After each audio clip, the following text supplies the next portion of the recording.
Hello and welcome, I think. I'm attempting to do restream, but and stream it basically, well, stream it, not basically, but stream it live to both YouTube and Twitch. But I don't know, the YouTube one seemed to take ages for it to actually do anything. But I think it's live there now, I think. I don't know about the chat things. Hello, Carl, how you doing? Good afternoon, in fact, there's quite a few, crikey. Jay Mataya, hello. Welcome. And Senna. Oops. Hello, Senna. How you doing? Hope you're well. Diligent bottling, I must say. Oh, that was the ban. I can't believe I literally started the thing and there's a blowing bot straight in there. Who else got? Elemento. Welcome, welcome. God blimey, there's a few of you. Yeah, so I'm a bit flustered because I was setting up our restream thing. Mainly really testing it out because I want to do the Q&A thing on the 14th. As a restream. Oh, blowing microphones in shot and everything. Where is my actual OBS? There we go. I've got about 15 windows open just trying to get this damn thing working. That's not in shot anymore, is it? Okay. Well, I'm a bit far over. There we go.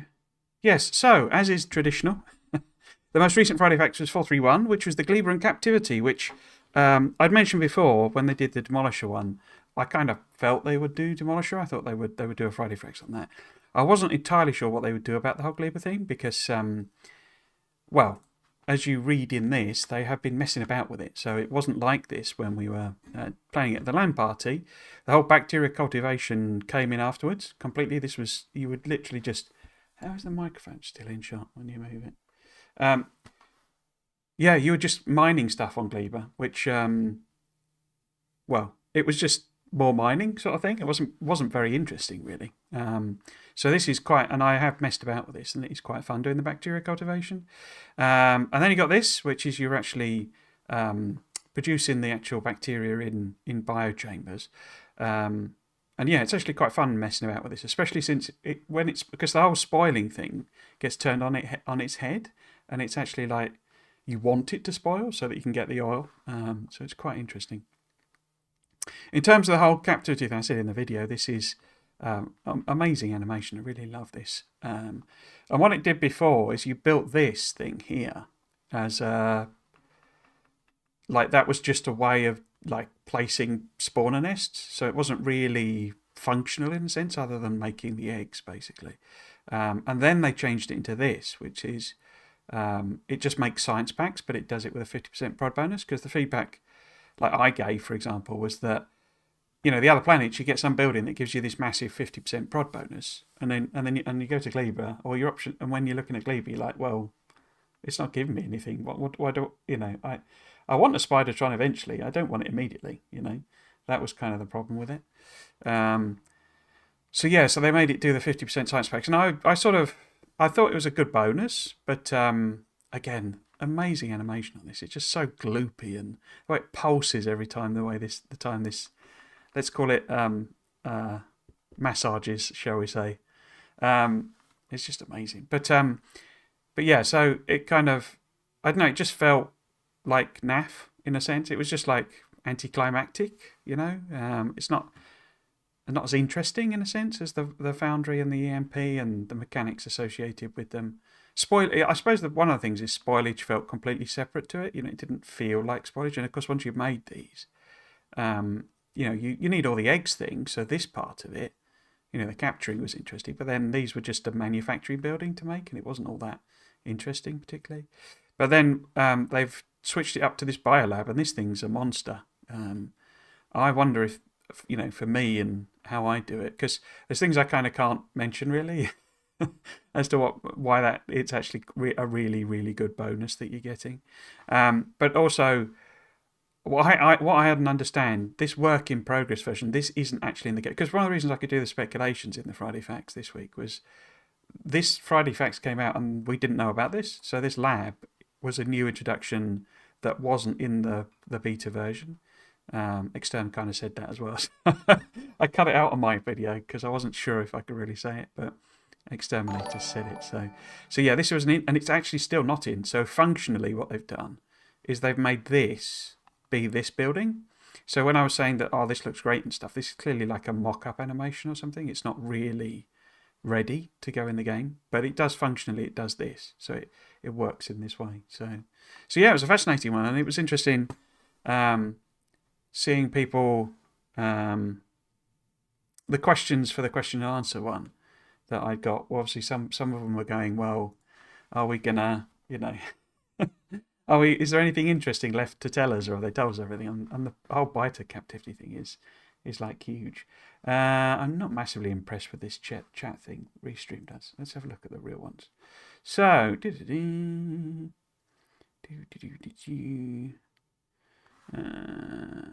I've got the stream on my second screen, currently doing my own goodbye to 1.1 run. Have you said hello, German? German. Hope you're doing well. Interactive encounter, just watching you on YouTube, indeed. Great Friday Effects video, just watched it. Good. Well, I don't know if you now cancel only get resources. Don't know is if you cancel only get resources from the bacteria. They also have some ores for kickstart ingredients. So those what are they called? Stromatolite things. Is that the right word? I think it's the right word. But those have, when you mine them, you get bits of ore, basically. But also, whenever you get bacteria, if you just leave it, it turns into ore, basically. So you can just, like, mine them. Oh, yeah, we need to... Oh, that's why it was on pause. Unfortunately, we're getting some attacks. They are literally coming in through the gap that I was saying, well, we'll sort that gap out later. That's where they're coming in. So we need to immediately go over there, because they are chewing on the proper base, and we don't like them doing that. It looks disgusting. I love it. Yeah, it's great, isn't it? The animations, they've knocked them out of the park on that one. The Foundry and the EMP are great, but I think that artificial bite in this thing is just so gross, it's amazing. I was a bit worried that this big change so close to release might mean balance issues, but it will be, so probably nothing terrible. I wouldn't bet on that, if I'm honest with you. I suspect there will be a balance pass that comes out fairly soon afterward. As I mentioned in my video, certainly the speedrunners found an exploit on Gleba, and so it had been through a load of testing, and they still found one. So I would suspect there will be balance passing. The other thing I was going to say, they've obviously lifted the embargo so that people can, the press and all of us can talk about it in theory. I wouldn't be surprised if that's because they're going to tell you about the Final Planet and Gleba, and the Final Planet and the end game in the next Friday Facts.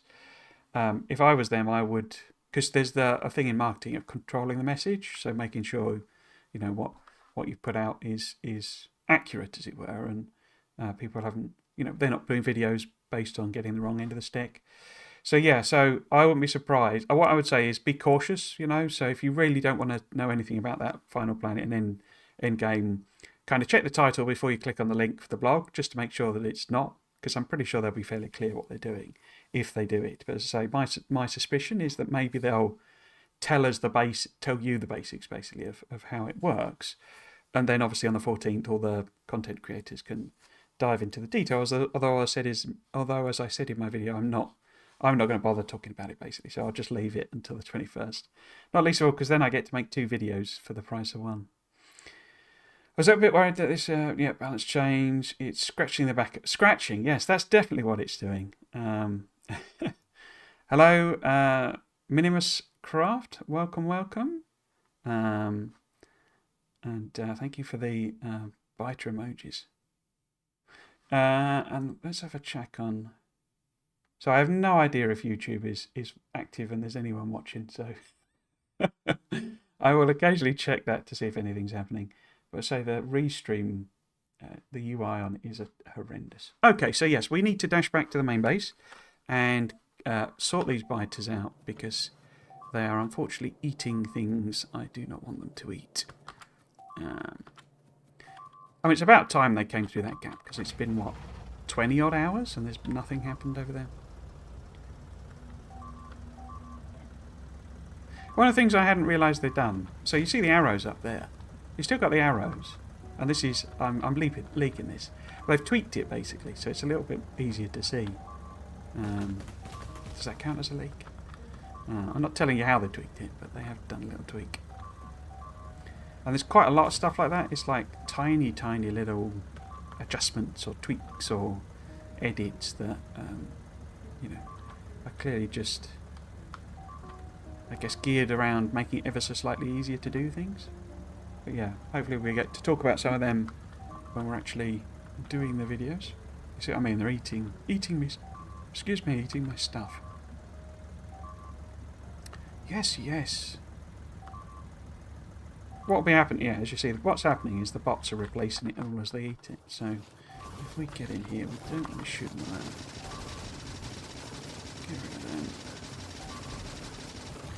Could probably do some more damage buffs because these are big fighters, aren't they? Okay. Cool. So is that all of everything? Yeah. Right, so what we need to do, you see, is basically just nip over here, put some defences. My assumption is they snuck round here because we've got a nest there. We will probably take the nest out as well.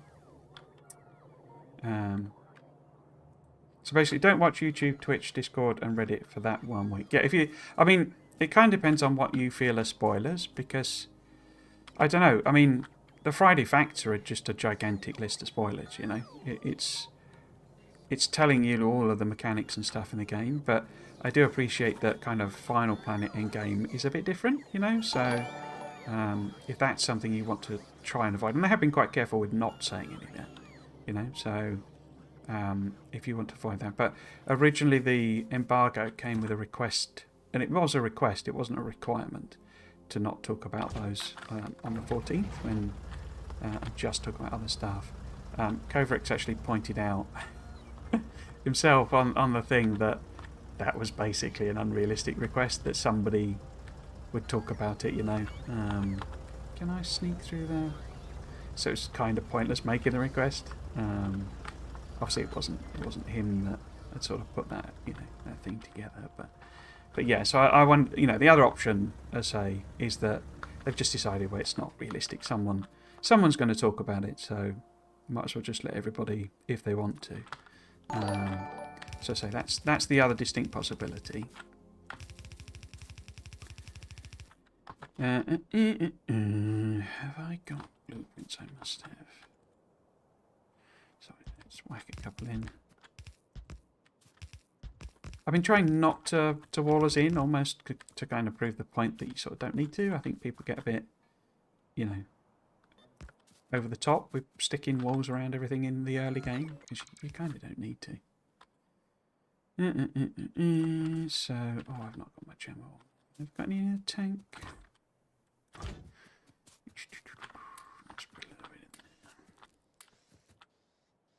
It's difficult remembering. This is the thing with this series. It's gotten a bit confusing as to what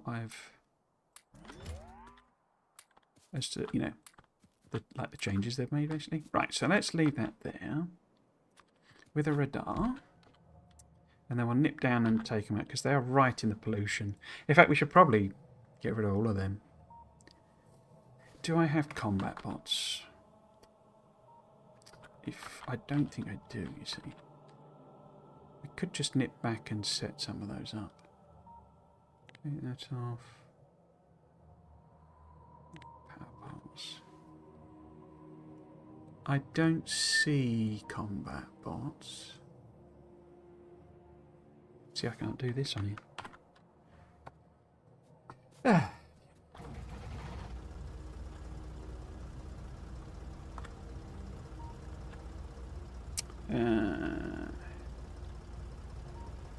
Oh, cracking.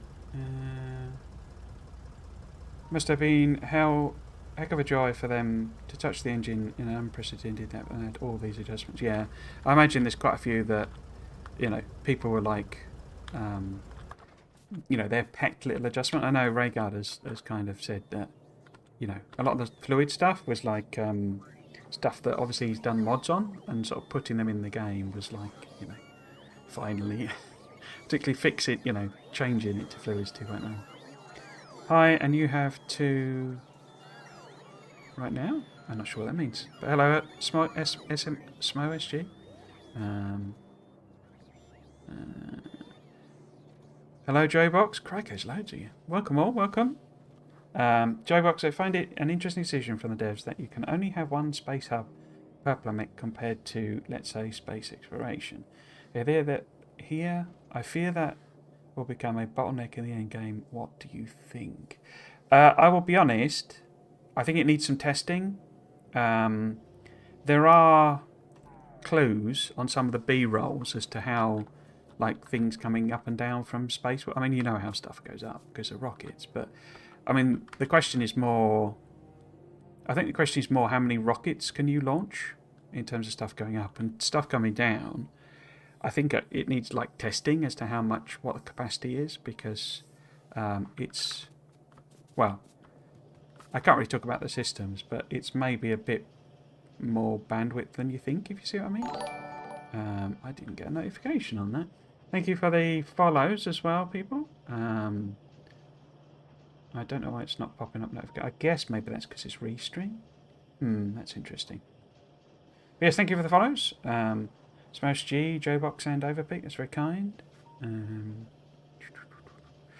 mean, it could be a bottleneck. I suspect it probably won't be in the way that you think. It's a bit like, you know, consuming science is never a bottleneck. Sort of moving it round is, if you see what I mean. So, yeah, I think it needs some work on it. But I think you can move more than you might think you can move. Particularly since, obviously, you know, rockets are a limit. You know, it's like the rockets might be, I say, the speed at which you can launch them is probably going to be more of a limit. Oh, I'm not getting notifications as well. But thank you for the hydrate. I'm still unsure if I should watch streams. I got the first as well. So I'm unsure if I should just watch streams and videos the last week or not. I've already seen enough spoilers from a screenshot from the official LAN videos, and I don't know if it matters that much if it's spoiled a week early. I guess, but I say, it's kind of up to you what you regard. I mean, this is the sort of game where it's all mechanics based. You know, it's doing things, if you see what I mean. It's all about, you know, building stuff and all that type of thing. So it's really whether you regard, you know, if you're the sort of person who wants to come up with their own designs, I don't think watching a few videos and stuff is going to matter, you know, because, in fact, why do I need... I don't, do I? Can I build them then? I can. Excellent. Okay. Well, maybe we'll build both of them then. I didn't know I'd done that research, to be honest with you. Oh, I do need yellow ammo, though, don't I? So if we do... yellow ammo, red ammo, and then put that in there. Okay. Okay, did my camera go off? Might have frozen for a second. The other thing I'm trying to do, you might have seen it in this week's Friday Facts, is I'm trying to use the HDMI output. But I have not got a clue why it keeps turning itself off and on. It literally does the thing, it just literally turns off, turns back on again. And sometimes it doesn't properly turn back on again. It's difficult to explain, but it's sort of... I've tried just about every single setting I can think of, to be honest with you. I think I've already got poison, haven't I, as well? Some combat bats. Have we got any... Oh, I've got a couple of follow account already. And I think I've got Blue Science up and running, haven't I? So we might be able to do... There's a very, very good chance I'm going to get distracted in this. The aim today is really to like have Purple Science up and running, because I actually only have after this I only have 3 streams left, because the weekend before launch of Space Age, where, you know, I was hoping I would get 2 in, I'm actually going away again. This bizarre thing that absolutely everybody in my family... Have I not got any more damn... Oh, I'm looking straight at them. Everyone in my family basically has their birthday in October. It's weird. But it means I have to go to all sorts of birthday parties. It's very, very strange. I mean, obviously I don't mind that, but it's strange that it all happens all at once, you know. It's very bizarre. So we want one of them.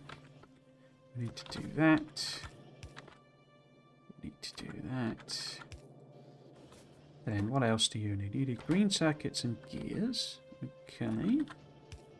Which is not one of them. In fact, I might as well do that. So that makes them. I capped that physically, didn't I? So maybe if we give it a... I didn't cap that physically, I should say. So...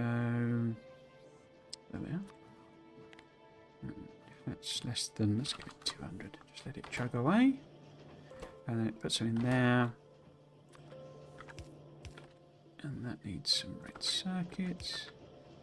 I'll make... I thought I already set these. We will make... no, that's a destroyer, isn't it? Of those. Chuggity chuggity chug. Now you could do with some split speed modules.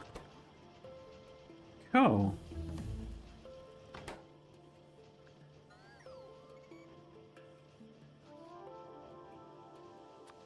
So we want a stack of them. Stack of them. Eventually. Ah, nuclear power. Excellent. Yes, as I say, on the spoilers, it's really up. Like, it depends what you regard as a spoiler. If you don't mind seeing buildings being built, you know, because you're not going to feel you're going to get influenced, as it were, and just copy those designs rather than come up with your others, then you're probably safe because, you know, it's not the sort of game where having the plot spoiled is the major part of it.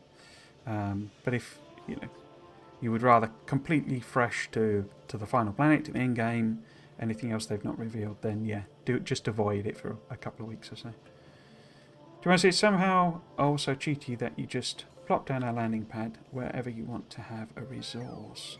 You can obviously only put one landing pad on a planet, so I think that's part of the control of it, that that you don't end up with just cheating, with multiple pads. I really feel Volcanus is going to be my favourite planet, as I love the idea of casting.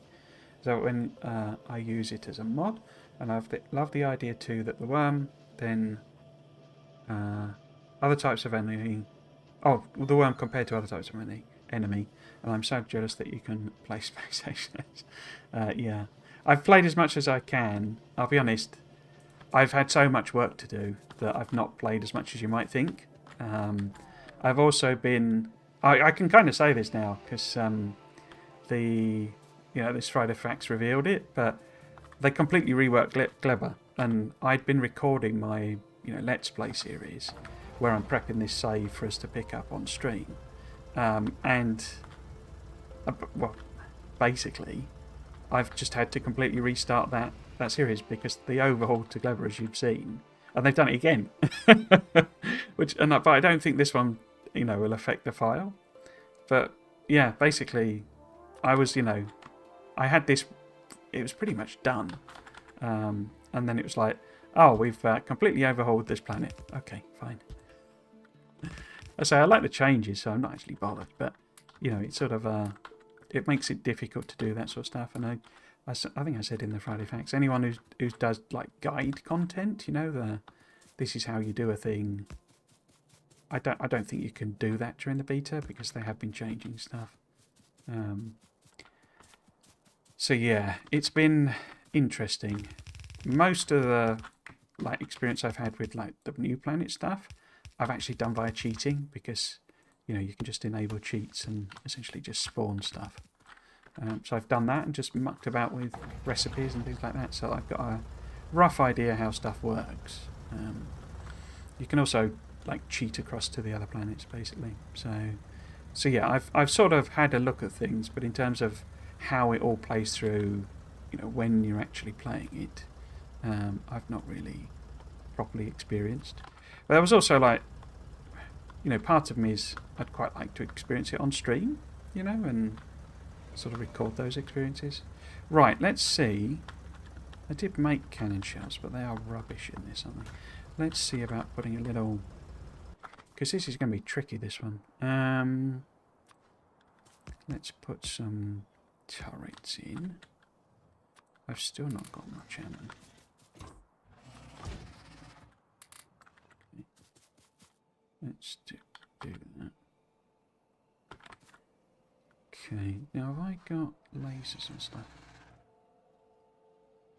No. Why have I not got lasers? Is lasers... Yeah, research. I'm just not making them. Okay. So, how quick are they going to be?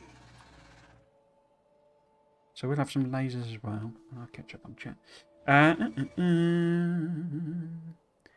Though I would have loved to see the worm for the first time and not know about it. But I feel it a little... so not that big of a deal. Yeah, I mean, I say the reactions in the live stream were hilarious, to be honest. Hello, Baker Magician. How you doing? Hope you're well.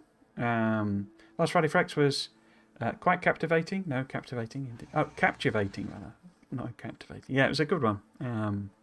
I say it's kind of good that you all know what that's about, because it is quite an interesting idea. Fergal asked something like, are we going ape poop enough in the Discord when releasing the Friday Facts? It was quite a pertinent... It was a really pertinent question, indeed. I don't think I'd have gone to the LAN. I prefer seeing the final product. How many gigabytes did you record? Well, you say that. I recorded it in multiple ways. And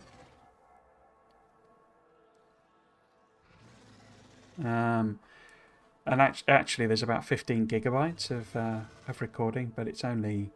I don't know, I'm about halfway to getting it done. But it's because I'm recording it in multiple ways so that I can do it as a proper Let's Play. I don't think I... yeah, sorry. So, we need to ban you. You know, if there's going to be so many of you, I think I might need some mods if there's any volunteers. How has that worked then? Because they are banned already. So how would they even post? How bizarre. I don't think you can see that anyway. I see myself out indeed. I'll probably start playing with Vanilla 2.0 just for the trains before I get the DLC. I don't want to wreck myself at homework. That's something Christmas holidays are for. That's a good idea. I think I would also... we've also got people on YouTube. Hello. Now, has that come through? Yeah, I'm apologising. You're kind of being a bunch of guinea pigs today, I'm afraid. So have those messages come through on that chat?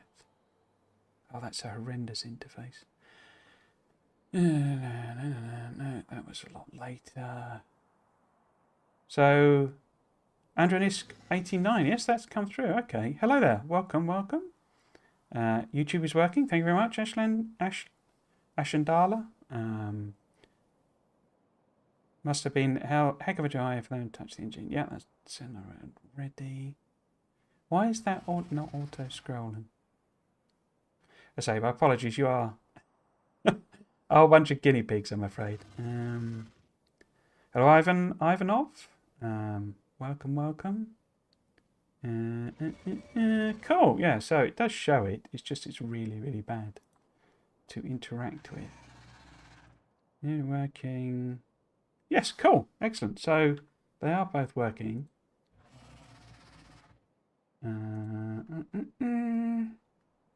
Let's reset that. Cool. I think. I can eat some worms grumbling. Have we made our laser defences? We have. Don't have room, but then not much point in having a shield at the moment. Cool. So that'll help us out. Get our poison ready. Now, say this might be tricky. What I'm going to do, I think, is maybe go around here and lob some poison capsules at the worms.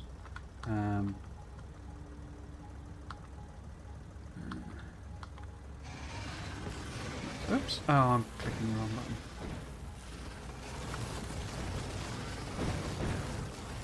It had a bit. That is confusing. You know, like things that are muscle memory type stuff, which I can't tell you the detail of, but I have hinted at before. It's quite confusing.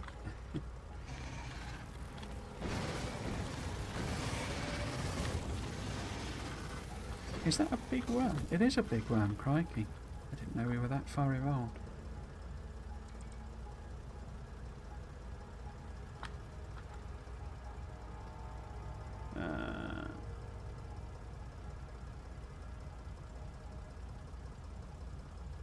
Yeah, so the other thing I would say is it's probably not a bad idea to start a game with just version 2 and to kind of maybe try out the quality and things like that. Quality is quite a... They could almost have done quality as a game in and of itself. It's kind of enormous, everything you can do with it, because there are very few things that... Oh, I've just crashed it. That you can't kind of make quality versions of. And the whole thing of like working out a strategy that you like of how to do quality, and that you want to implement, is like that's a game in and of itself. So I think it's kind of enormous, really.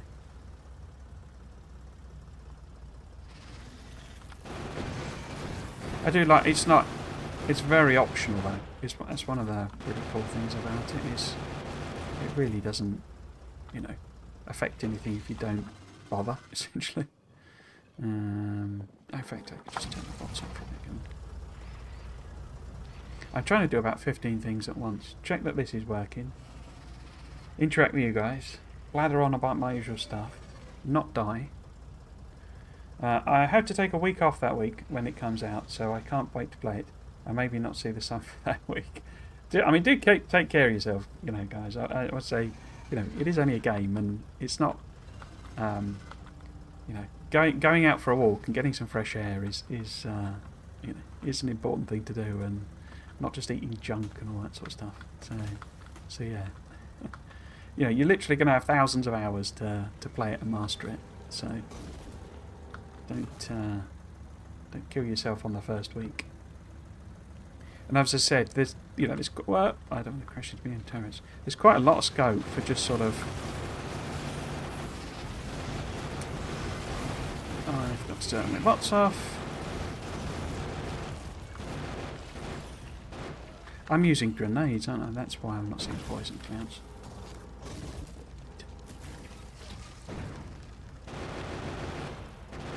So this is, say bits like this are confusing because I keep forgetting that these just melt in this, And as you know, they're a lot.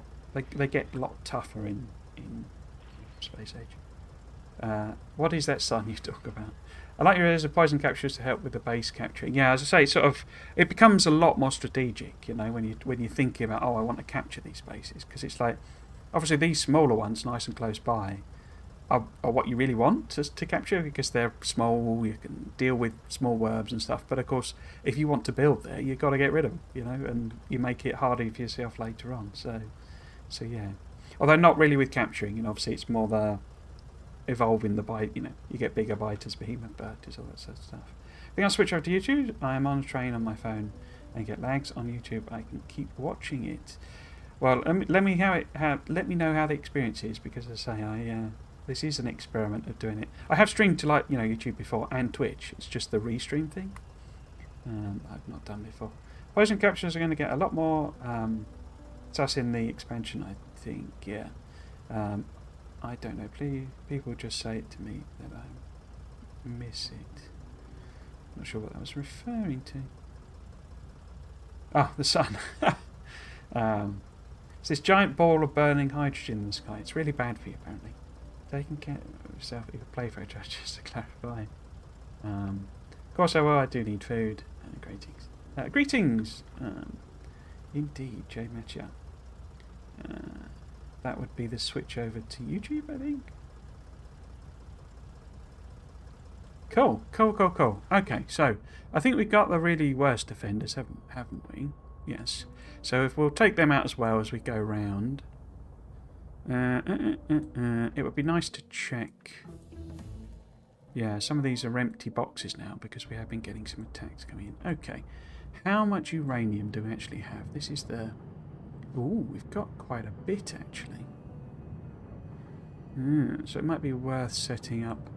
I'm kind of edging towards abandoning doing nuclear power just because of, like, setting it up will take a while, and I literally have, as I say, 4 streams to do this.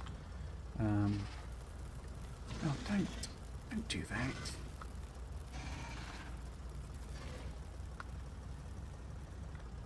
I hit that bit of water again. I have passed my driving tests, I do promise. Right, so let us see about some poison again.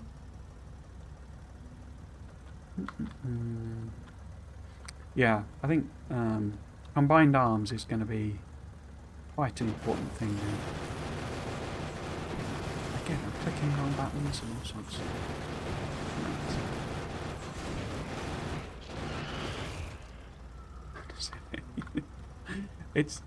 It's remarkable how different a tiny little change like that making them ever so slightly tougher makes.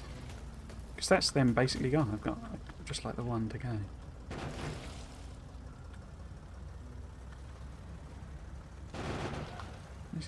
Easy. Easy. Easy. Right, yes, so we need to nip up here. I guess they just attacked. I'm going to punch a hole through and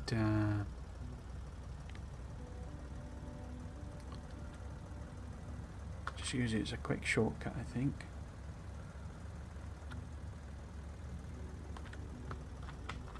They colonised that area quite quickly.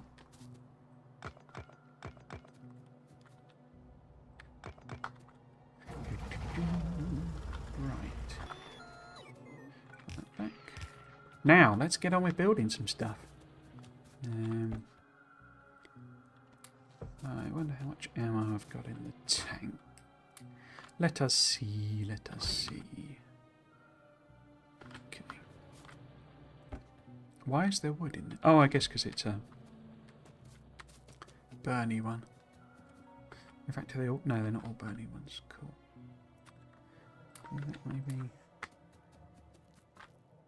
So they've got some stuff in some of them. And obviously the nests are gone now. What about these? Yeah, it's 30 now. Oh, 4. Okay, let's put a bit more in that one, and that one. 39. Cool, okay. Now, let's see if I can squeeze round. So how much uranium have we got? In reality, we've got 22, 14, 17. So that's already getting up to 80 odd, isn't it? 60, 80. I think I've got over 100 whichever it is. I always forget. 235. So we could do nuclear power, basically, but we would need to build the infrastructure. Okay. How are we doing on electric power then? Ooh. I don't like that, because we're about to have to put a load of steel on and stuff.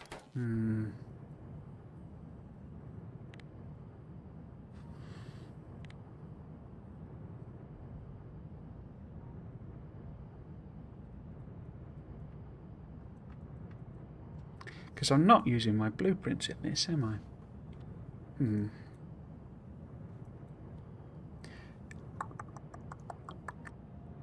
Just debating what to do, really.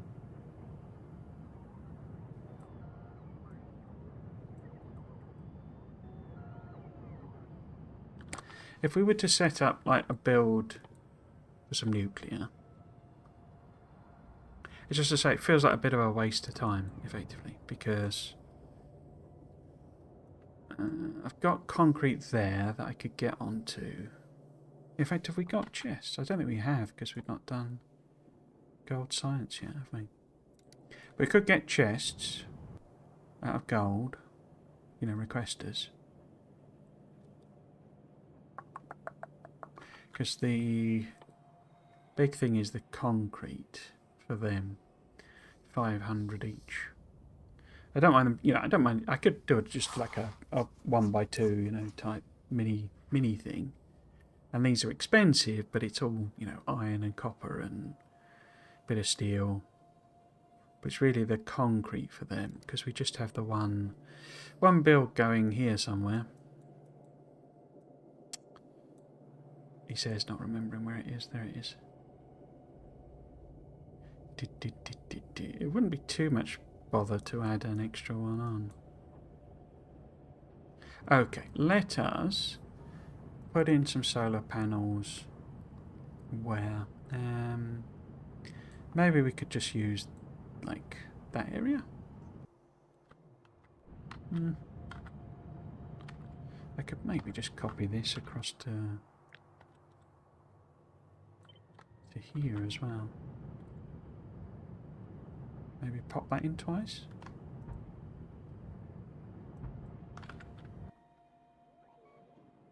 Yeah, that'll do. And then, does it have robo cover? It does. So we got construction coverage. Okay, so that'll be a little stopgap. I'm going to set up the production for nuclear power, even though, as I say, we may not do anything particularly proper with it. I won't do the capsule, you know, the canisters yet. Will be the thing we wait on. It feels like it's just, you know, I'd have to lay down quite a lot of solar, I think, sort of support us, but it does mean building quite a lot of infra. I was already using a right to work negotiating. One thing is really funny to see how much Factorio has changed over the years I played it. I mean, I have it for over 10 years, but but it's fun that you can still feel it's the same game. It's remarkable how much I come back to Factorio over and over again. Obviously, now I do the content, I do it play even more. But just even when I went and played other games for a while, I would always come back and be like, it's like discovering a new game in a sense. It's also probably strange that I comment on the sentences you said minutes ago. No, I mean that's just me being a bit out of practice as well. As far as I know, YouTube and Twitch have like different delays on them. So Twitch is like almost instantaneous. It's literally like 10 seconds. But YouTube, there's a built-in delay that I think I can change, but it's like a minute. So yeah, you are the two sets of people are watching at different times. It's also confusing me because the way that Restream does this combined chat, it's obviously presenting the things at the same time. So I don't know if, to some extent, it feels like people are replying to other comments on the other stream, but they're not. So it's all a bit confusing for me. I'll get used to it though. I think since Spidertron is a walking rocket launcher, or 4 of them, might that help remotely capturing biteness? Potentially. This is what it was the other thing. I didn't really mention that one, but I don't know whether you can put that capture robot in Spidertron. You know, if you can, then that would be like a really good solution. And it would give another reason to have the Gleba tech. But, you know, you've got to, build them, as it were, and obviously they're pretty expensive. But I don't know. Yeah, I mean, so that could be an answer there. Spidertron to helping with remote capture. I hope they don't fix that you can run through deconstructed marked walls. That's such a big benefit when dealing with Death World biters early on. I didn't know you could do that to it, actually. Hey, is this VOD going to be available later? I'm stuck in work and would like to watch it when I get off. Hello, Fabian. Welcome to the stream. Yes, it will be. I can just leave it live. I think it just auto becomes, a VOD, basically. I like to edit off. I always do like a, intro as I'm setting up, that it's live and it's just playing some music. That music sometimes gets copyright claimed because of... It's like free license, but you have to get a license every time you use it. And so I just chop it off. So I will need to edit it. But I can probably do that, you know, like immediately, and it'll just update itself, so you should be able to watch it. But yeah, hope so. Train arrives in 5 minutes for me. When was that? Was that 20 minutes ago or something that you made that comment? But yeah, I can leave it live and sort of, I should be able to, you know, edit it, and it'll just don't do the edit in the background. But yeah, even if it isn't, the idea with this is that it's a bit quicker, you know, for doing them, because it sometimes takes me a month to get around to doing the actual editing and stuff. So what do we need to make? We need to make them, and we've got all of that available. We need to make them, and we've got all that available. We need to make, whoops, them, and we've got all of that available. But then we need to make these guys, and that requires a bit of the old concrete. Do I stick that in a box? I think I stick that in a box so that we've got even more for when we want to do a silo.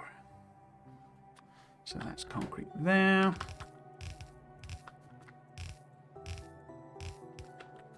But yeah, I'm kind of going to have to do this one, like, even if I get distracted and blah, blah, blah, blah, blah.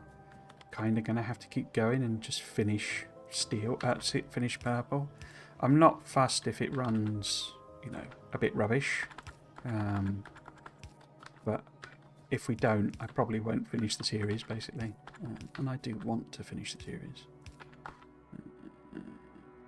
Storage just there. What do you need there? You need iron and coggies and gearies. There. I notice there's no bricks on the thing. Is that because we're just totally out of brick? Totally out of brick. Totally out of stone. Okay, I never hooked up a replacement, did I? So we have run through. In fact, we've not got any copper either. Wow. Okay. Okay. We have this minuscule patch of copper there. I've been neglecting the basics while I've been off gallivanting around, making fancy sciences.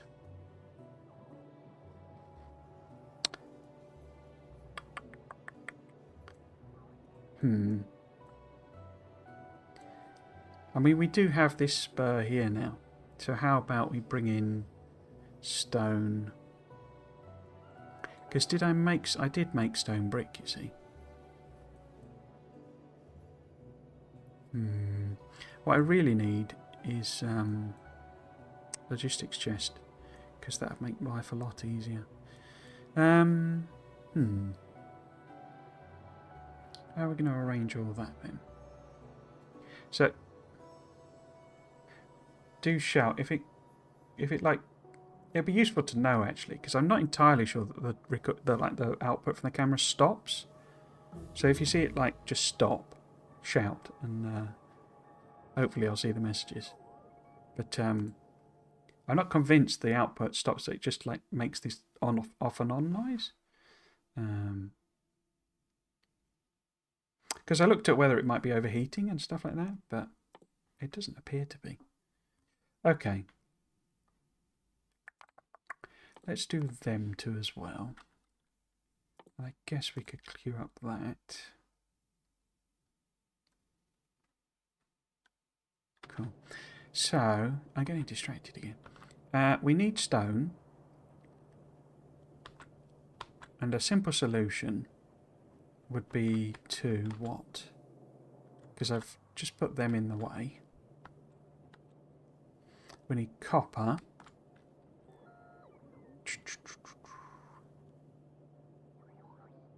I think we're going to have to clear these out and put in just like, you know, point-to-point lines.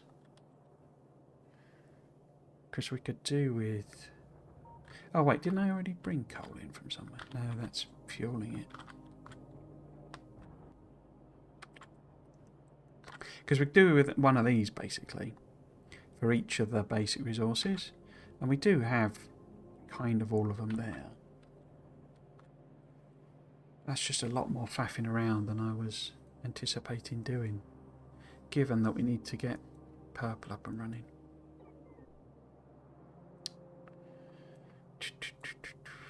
How far off is purple?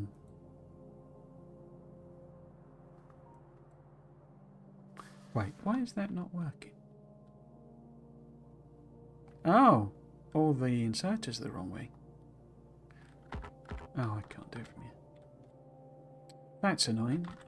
I did all the inserters the wrong way around.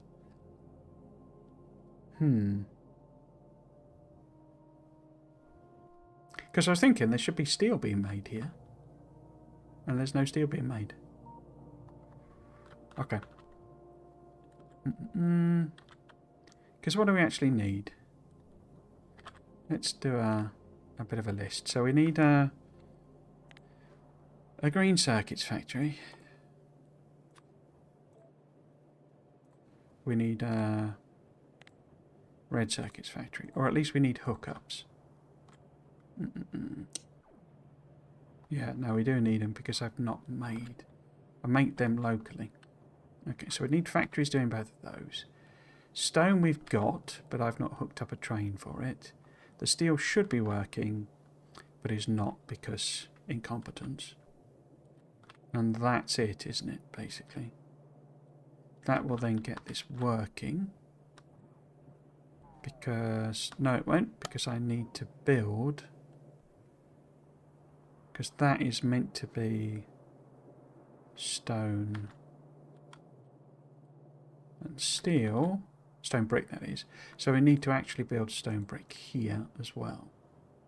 Or drop it off. That was it, because I have made a stone brick thing, haven't I? So what we actually probably need is a stone brick train. So we could just copy that one in. So if we just copy that up. So we need to do that for stone brick so that we can feed that in. You just flip those inserters, but also add the trains. We're going to need more iron plate production, I would guess. But we could see if we can limp along just with that one. So we do need to build more trains.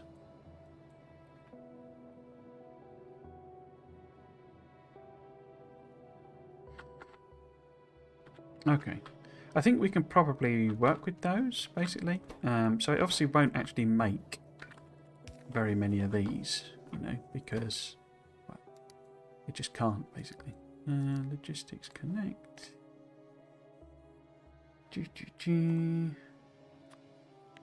Let's just do 20 of them. So it won't actually make any of them.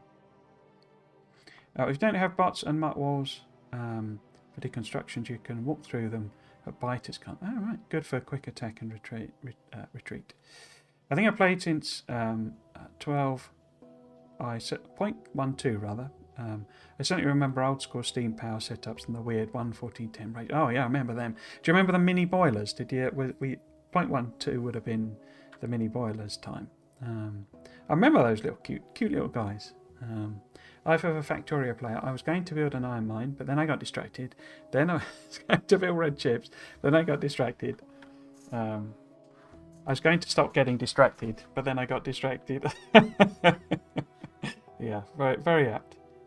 My first playthrough was with the small coal boilers. Yeah, mini boilers. Yeah, I remember those cute little guys. Okay. Because you could put like millions of them, basically, in just in a row. I mean, obviously you couldn't really put the, you know, steam in and stuff like that, but yeah. So, I think I need to kind of calm down in a sense. Not that I'm overexcited, but more in the point of view of it's going to take a while for us to do the purple. I was sort of coming into this thinking we could just do it instantly. But it's not going to happen instantly, is it? I've got too many other problems to fix, so we need to just focus on what we can fix. No, I can't do that. Again, there's all sorts of little things that you don't know about that I kind of can't explain. So apologies for the weird statements of, oh, I can't do that and stuff, because I can't tell you what I can't do. Okay, so that's that one, and then this is steel and copper, isn't it? So copper's there. Not that we've got any copper now. And then that's steel. We want like 100 or something of them. I wonder how I get it to do notifications without via restream. Not that I'm getting distracted again. And then we want nuclear plants. And that's all sorts of interesting things. We want red circuits. We want, I'm sure, steel. And other fancy things. Copper. Okay. So then if this is going to be stone brick and iron ore. Do it like that. Ooh. And then where's our, here we go.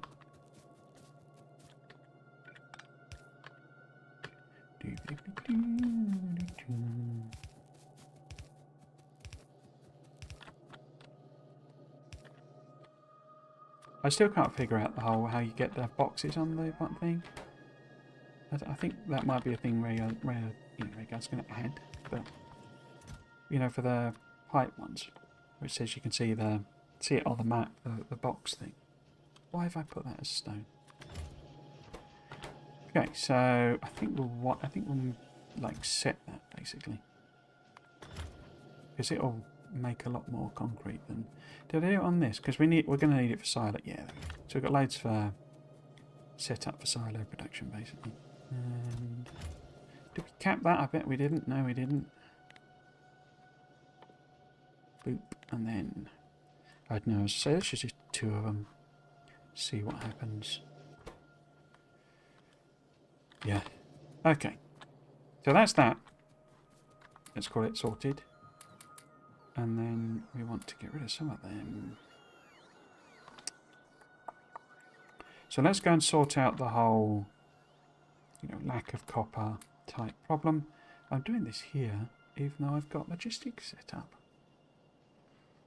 So they're bringing, I guess I did that. Why is that on 200? That seems an awful waste of resources. So we've got belt. We need miners then, don't we? If we're going to go and create some mini outposts and plenty of them, we will also need belt. Got plenty of belt, really, but belt, and we will also need rail. Probably more than that. We've got 5 locos. If we do 111s, we would need them at 2-to-1 ratio. We know we've got everything up there, have we? Have we? Stone, copper, coal. We've also got oil, look. And these bases aren't too bad.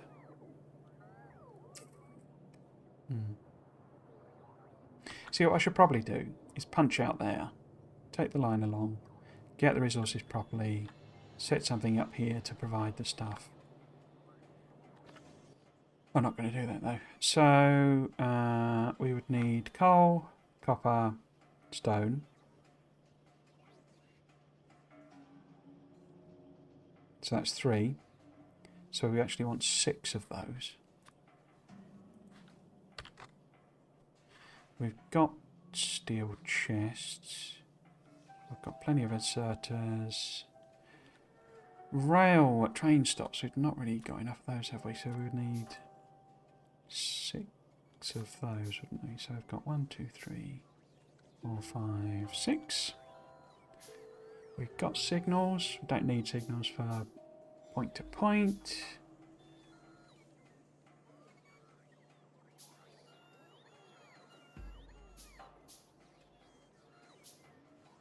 Oh, I'm sure there's stuff we've forgotten, but there you go.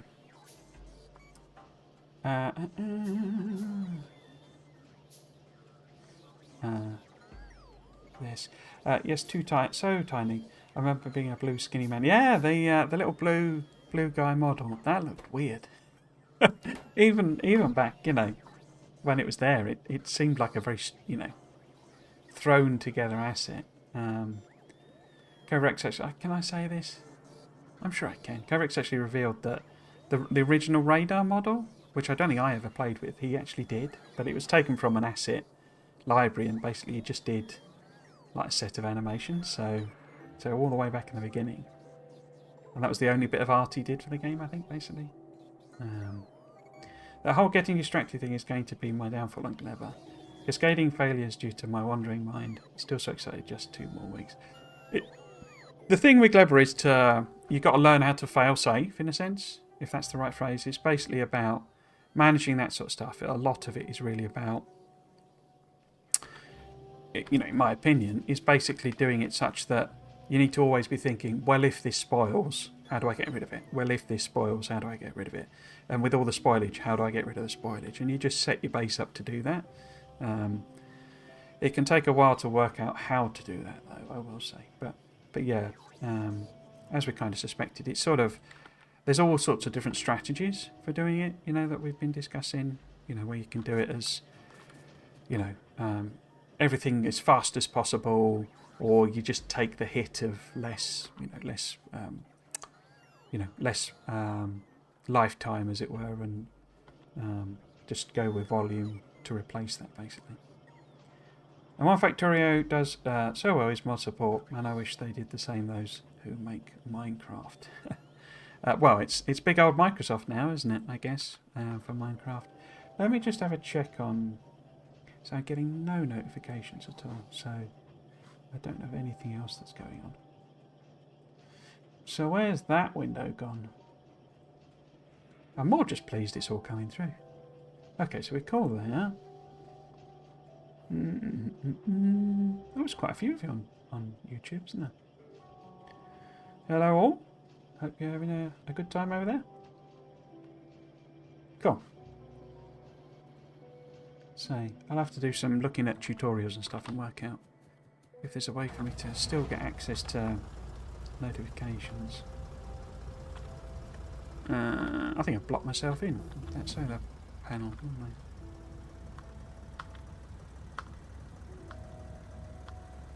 Oh look, random things left over. Wonder what that's for.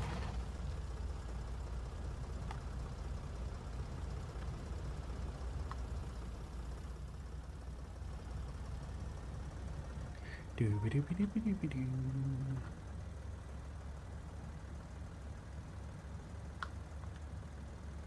I didn't grab any military stuff, did I? That's what I forgot. So if we dump these in here, not that, if we dump those in there, I can turn these requests down as well. And then, oh, it's because it's only set on 400. I bet we've not got any anyway.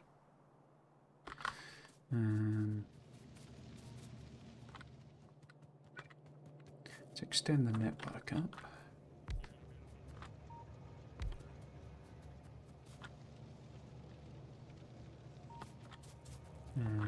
Put one in there. Now, how many are you bringing me? On the way, 74. Although there's 502 in storage, but you're not bringing them. I guess there's very few bots.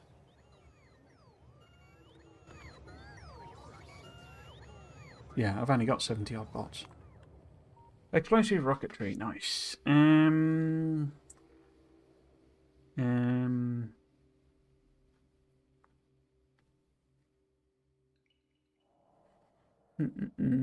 I think I'll just do the next ones of those. And then we really need to crack on with purple at some point. Okay. If I just sort of grab core bit. It'd be nice to have certainly the copper coming out, sort of unloading there. Maybe? That's too close, isn't it? Yeah. So it needs to be there. There's no room for a coal belt, if not. I don't know. Coal-fired trains at this stage. So if we do splitter.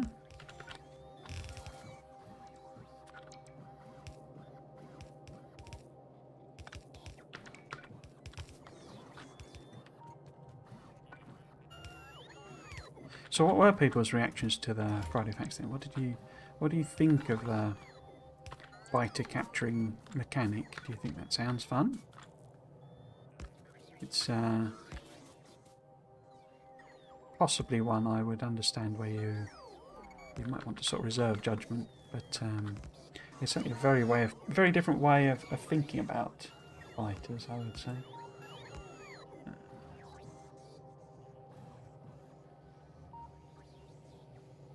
I don't think it's so bad if Clever is less useful as a first new planet. I think, yeah, I think they're what they wanted to do. Part of it was, like their mission statement, as it were, was kind of what, the way I was feeding back on it was that they said they wanted this, it to be a meaningful strategic choice which planet you went to. And it kind of just wasn't, Clever was just clearly third choice. It was just... I want the things. It's it's an interesting mechanic. I want to play with it. I want to do it. But in terms of why am I going there first, there just wasn't anything to really encourage you to do that. I think I said in one of my other videos, it's like if you really enjoyed the spoilage mechanic, then it probably changes the equation. If I find fighting pentapods super fun, then you're probably going to want to do that earlier. But if you're looking at it from a purely, I got to do all this effort to get it up and running. Why? What's it giving me? And if you remember, it's the exact point we were making when they first revealed Clever. It was the whole. So what are we getting on this planet? I don't know why I put that so close there, but there you go. And they just didn't really... The reason they never told us was because the answer just wasn't very good. That's what it boils down to, if I'm being frank. And that's why... I know it feels like they've done all this as last-minute changes, and they're going to have, but I think they've been planning some of it for a while. It wasn't quite as last minute as it perhaps seemed. It's just, and it probably wasn't very well expressed in the Friday Facts. It was a bit more like, well, now that all of these other people have played it and they're saying exactly the same things we are, we've kind of got to do the changes. They might have been thinking about them as 2.1 or something like that. I don't know, but yeah. And I say the feedback really, certainly from me, was I don't know why I would pick this as anything other than the third place planet. And it still might, for you it might be, or for me it might be. That's not the point. It was more you got to sit there and think about it basically, and decide which one you want to do first. And the lab is really, that's a real powerful thing, especially when you find out, some of the things that are going to go on, as it were.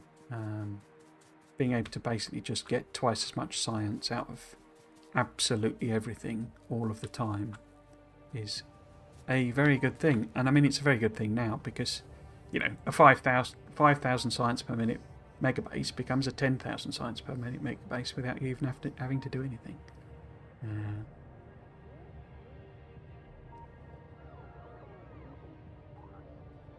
So yeah, if we kind of go up there, we'll take the stone in parallel, and I guess coal as well. So we could maybe drop like what I'm thinking is maybe running a line here. Because I want to keep these as separate lines just to avoid having to signal and stuff like that. So we could do a station there. Like that. Oops. Not enough rails. There's not enough rails. It's just told me there's not enough rails.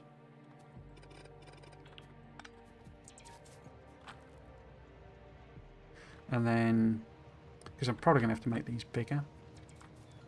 Yeah.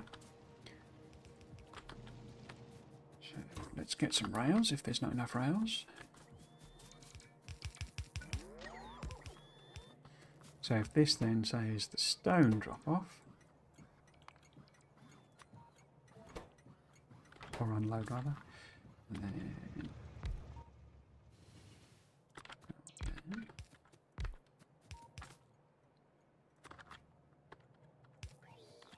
oops.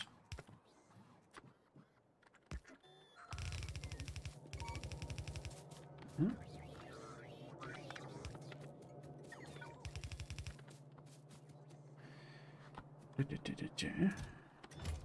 Cool.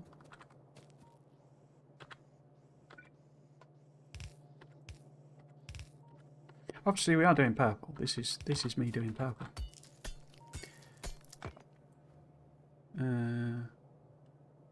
I feel the global is okay, not meant to be the first planet to go to. Explosive cannon shells are severely underrated, in my opinion.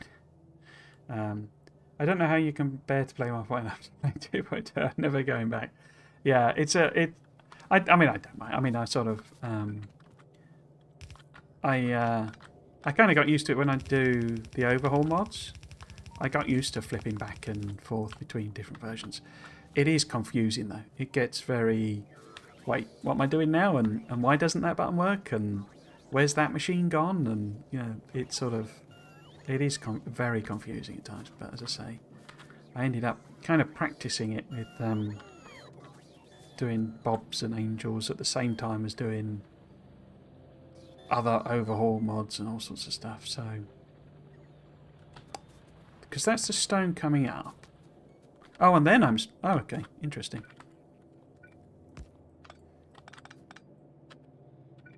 Interesting. So,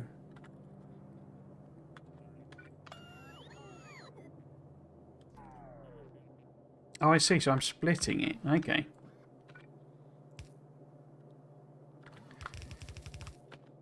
Past me made some interesting decisions. The biggest thing I have generally, and it doesn't really affect the 2.1, 2.1, 1.1, 2.0 thing, is more just remembering what I'm doing in a particular game, because I've got like a multiplayer game that I'm playing with a friend, and this one, and as I say, I've had like a Bob's Angels run on the go on another stream, and it's more remembering what I'm doing, irrespective of what's on and what's not on, and all that sort of stuff. That I tend to find very confusing, and there's a lot of streams I've done where like half the stream is basically me just going, wait, what am I doing? What's next? Why have I done this? But that's kind of me just generally, overall really. So, okay. Now, will I be able to sneak an extra station in here? Don't think I will I? Because angles.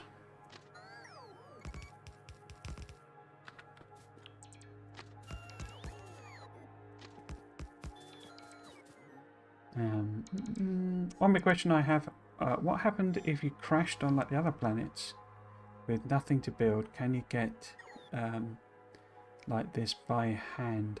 I can't really answer that one, I'm afraid, as it's covered by the embargo really. I can say as a general thing, which they've said on Discord, is that the intermediate planets are bootstrappable, which means, if you're not familiar with that term, basically just means that you can start with nothing, effectively. But as to whether you can start on them properly, meaning as in startable planets, I can't currently answer that one, but it's one I can answer in my I will answer because someone's already asked it on my Q&A video, which will be on the 14th, as to how all of that works basically. But yeah, I say in terms of the planets themselves they can, but it's a bit of a bigger question that you're asking there, basically.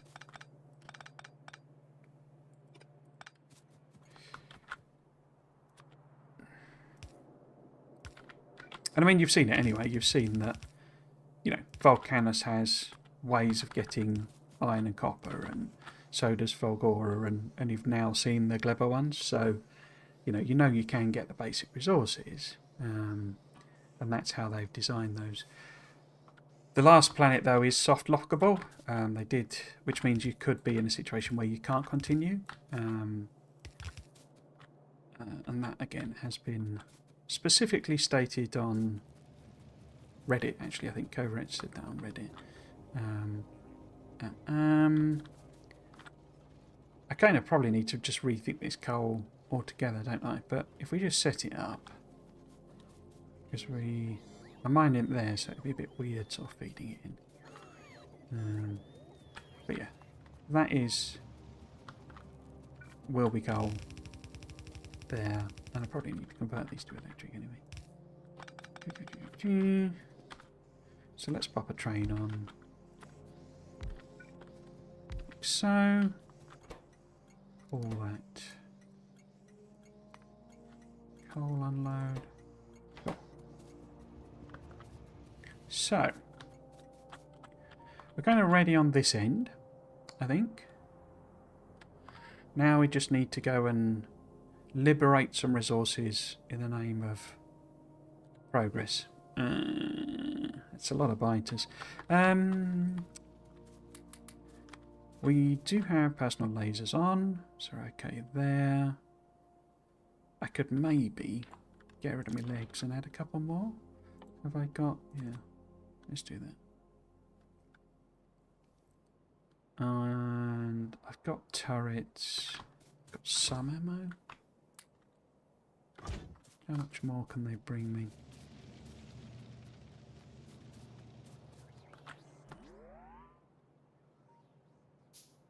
Not much. Okay.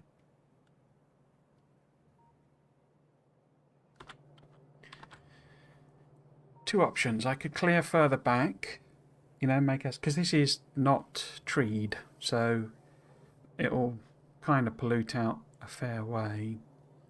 But then it does hit trees before we're going to get more biters, so it's like these guys would get quite a lot of pollution, and obviously these, if we didn't bother defending it. So I think we kind of have to.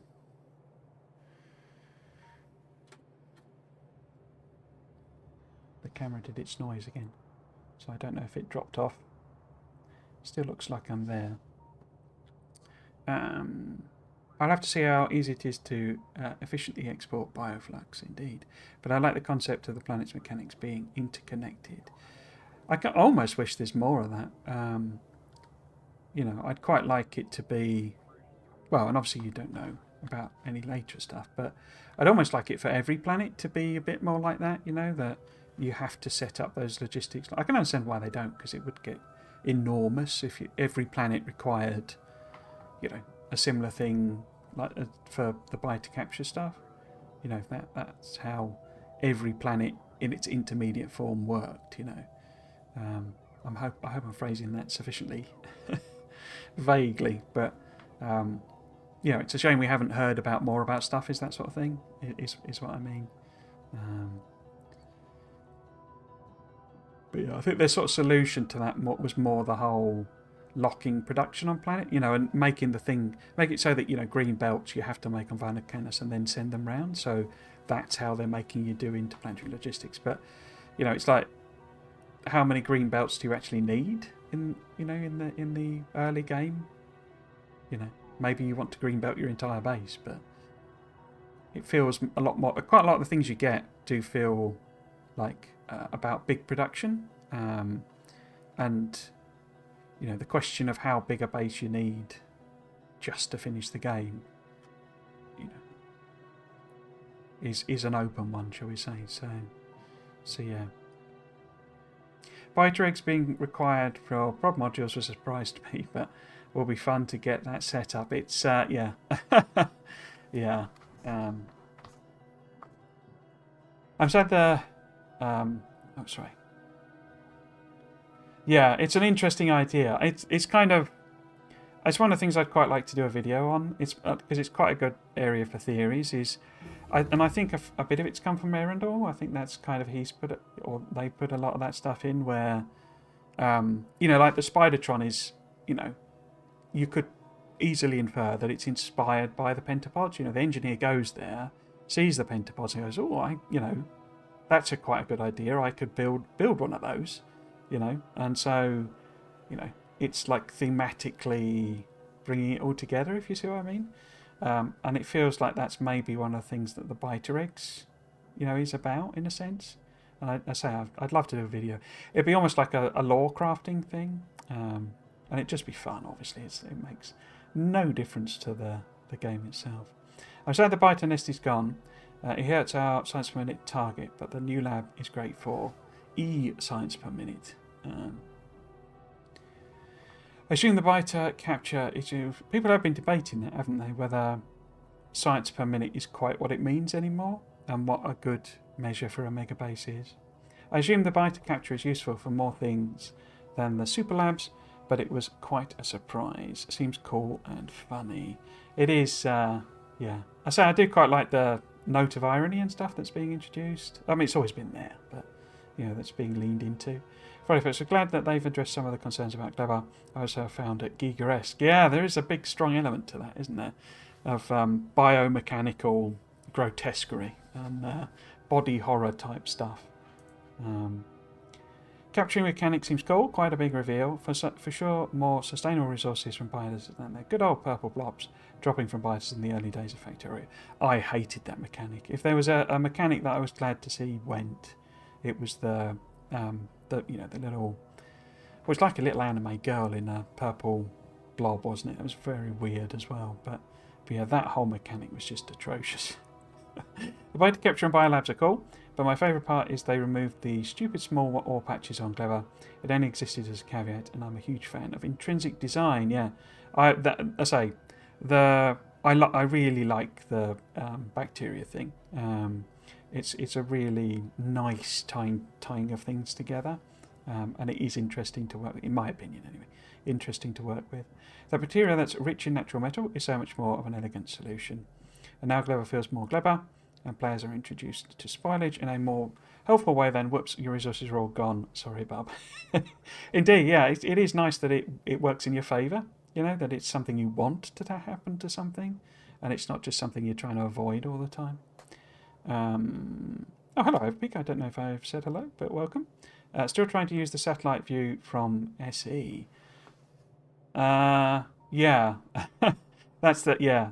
N key was the remote view in that, wasn't it? And that was messing with my head quite a bit, I must admit, trying to do that remote view. Yeah, Glebber seems even cooler now. I think I'll just go with the order they presented them in, as I originally planned. Most playtime must be split on the planet after you visited all of them anyway. No, it was just if you got stuck so you could soft lock.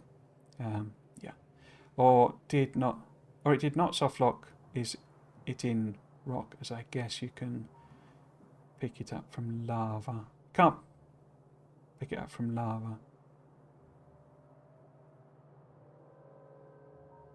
So, do you mean on Glebber or on Volcanus? Because as I say, you can get all the basic resources on all of the planets. You can. I mean, and someone literally in the land playthrough. I know I entirely shouldn't say this in the video. If I didn't, then I think I can say it. But the person who went to Glebber for us did go there basically naked. They had nothing essentially. And they were able to kickstart a base. Now, obviously, Glebber's had its overhaul, so it's different.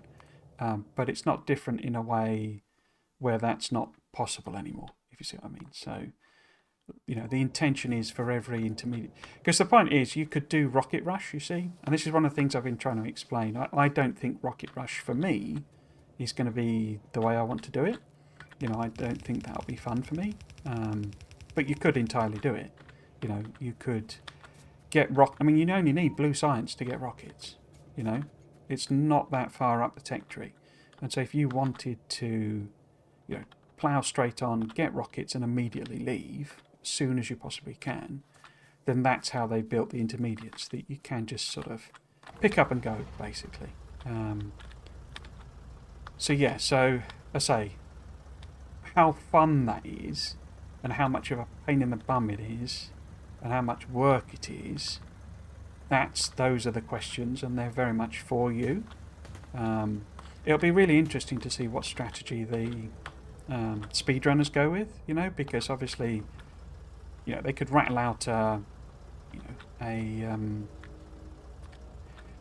know, some sort of rocket rush base and immediately go to the other planets, and maybe that is the quickest thing to do. You know, I don't know. So they're just so squishy. Or it might be better to have a really productive base on Alvis, and that is, like, you know, the speedrun strategy, basically. I'm guessing it's probably kind of halfway between them. You know, and that actually you want something that's quite productive and also quite quick, if you see what I mean. But I never know how the speedrunners worked out all their strategy anyway. It's sort of a bit of a mystery to me. I also keep forgetting I can just drive over them.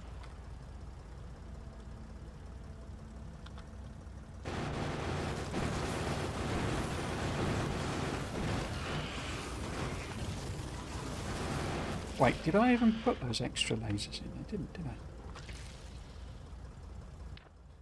No. Let's get ourselves healed up.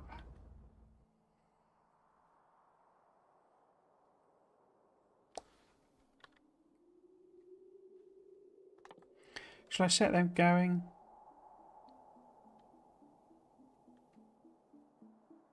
I mean, it gives me access to the next level of power armor as well.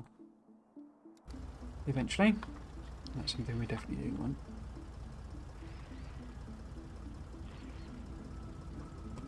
But yes, they've also, as I say, certainly said on Reddit that you can soft lock on the final planet. Quite what that means, I'm not 100% sure.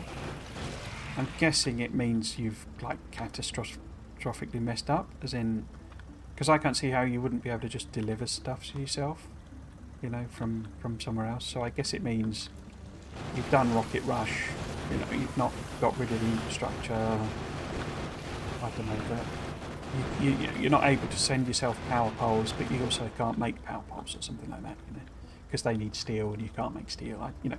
So I don't exactly know what they mean, but my assumption means it's more about, I can't, you know, if you can't, you've got no way of taking stuff for yourself on the final planet, then I think that's how you soft lock, rather than, you know, if you do that, if you're in that situation on all the other planets, then, you know, you can always send yourself stuff, so long as you've built your base okay, and because of remote view, you can kind of just fix it anyway, so long as you've, I guess, got robots there. You know, you can always build more stuff using remote view.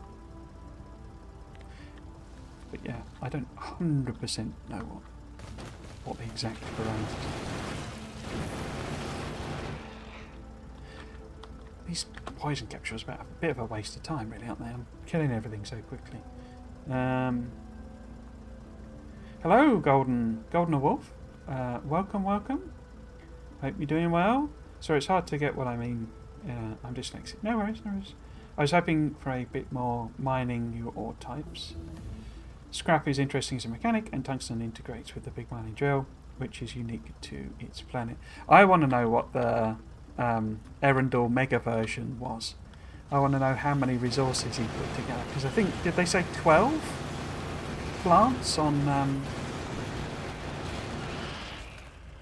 I don't even know what the number was. It was something like that. Because they were, you know, when they're explaining what they'd done originally with Clever. Because the idea was no alternate recipes. So, you know, they put together, I say, like had 12 different, so that you could, you know, make plastic and make, I don't know, sulfur, or, you know, whatever it was, make iron, make copper, sort of thing. And so they had all these plants that you had to process. And we've ended up with 2. And 12, I'm not even sure it was 12, but whatever it was, 20 to 10 to 2 or something. It's an awful lot of culling. So yeah, I'm fascinated to know what that was.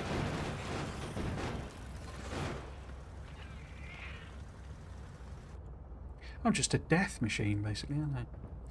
Okay, so that's all that nicely cleared out, which actually took no time whatsoever. And we shall leave science for now. Let's go and... I think maybe... Yeah, if we go and actually put the mines on first.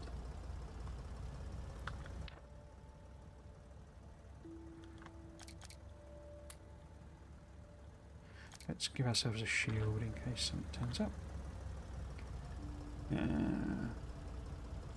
But yeah, I'm also, you know, I sort of... I'm kind of assuming they're also like deliberately leaving space for modders, essentially. So it's the sort of thing of, well, you know, we'll just put 1 resource in and they can add 3 more, you know. And something like Bob's in particular, and Angel's, to me they seem to fit even better because they're sort of giving them more mechanics, you know, to add, to use in, you know, however they want to do it, as it were.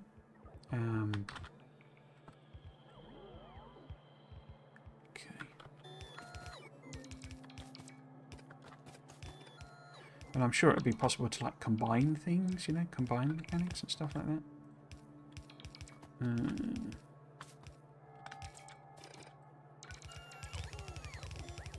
I can't imagine what you know, Pyanodons or something like that run becomes now. It must be insane what that'll end up with. It probably just won't end up as being compatible. I cannot wait for speedruns. We have routing now. It'll be fun to watch. Many of them already had a head start on theory crafting because of the LAN. Yes, the only thing I'm worried about now is space logistics, and the thing about it being so powerful and cheap, so you could just not care about producing ammo and stuff on the platforms themselves. I bet they're looking into balancing that before the release, though. Indeed. Probably something I'll be talking about in that video on the 14th, I expect. As space logistics is an interesting topic. I have some thoughts on it, but yeah, can't really talk about it now, I'm afraid.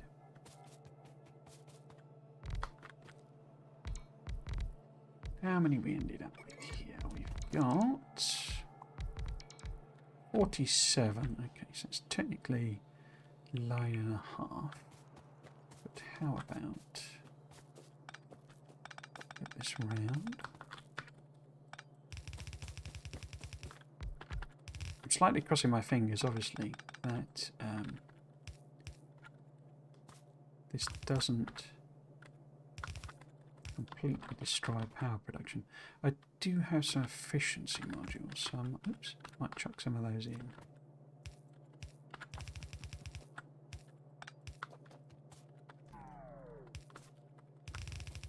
I'm a bit loath to put lasers on it as well. I have got some, but obviously it's quite a large passive power draw. How about, as I say, we put, say... Well, coal's not really going to get used a lot, is it? So let's leave that one.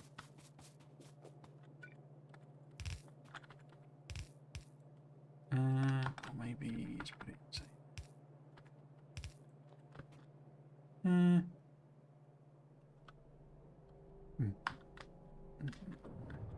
Yeah. Let's copy that. Oops. Well, oh, it's on that side. Okay, let's do that then.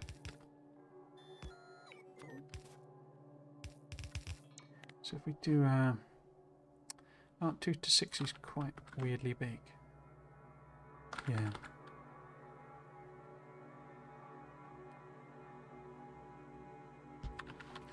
Let's just do that, I guess. Oops.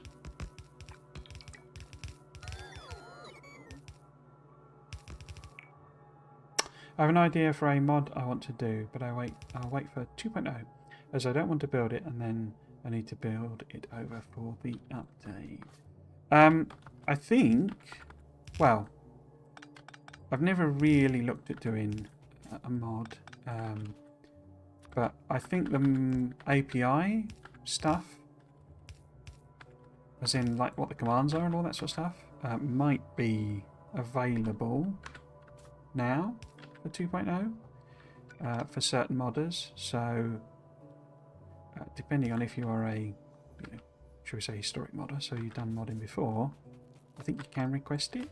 But even if not, the point is that the paperwork is pretty much available, so you won't have to wait long, is what I'm saying, before you're able to take a look at what the new requirements are. My understanding, kind of with how they built it, is that it doesn't like change a lot.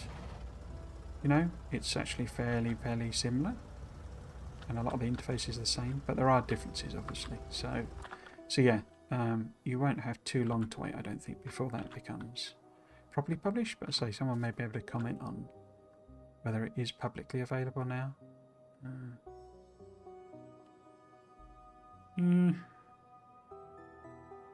Yeah, that'll probably work. Okay, so if we go there. But yes, I know obviously they're very keen to support modding going forward. It's obviously one of the key things about the game. So I think they'll provide quite a lot of support and or supporting material for those wanting to make mods. But yeah, you should definitely hold off on doing anything until 2.0. Let's just say the paperwork should likely be available pretty soon. I mean, by paperwork I obviously mean documentation.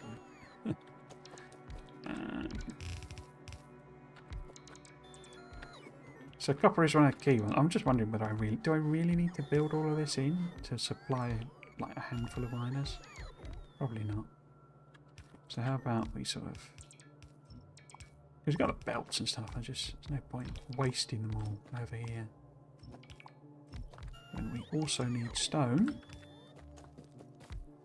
How many we got left? Only 50 odd. So maybe cut a few more out.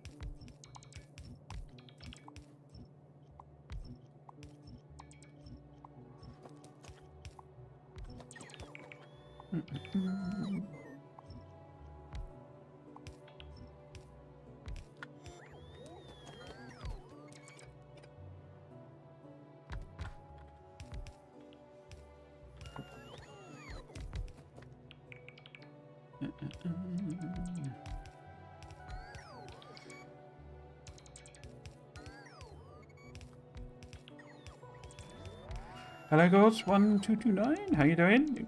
Yo, caught you live on YouTube. How is it going? Yeah, not too bad. I'm not doing too bad at all. There's a lot of you. I've done to inspire quite so many of you to come on the live stream. Very different to the YouTube videos. Me bimbling around and getting confused probably characterises my streaming. But yeah, I'm nice to see you all. I hope you're all doing well. In fact, there's so many of you. I didn't do my usual how you doing type intros. But yeah, all very welcome. Hope everything is going well. No, it's going to be my first mod, but I'm okay to wait a sec. It is so close. Can move the first splitter. Do you mean on the that one there? I think I'll just leave it, to be honest with you.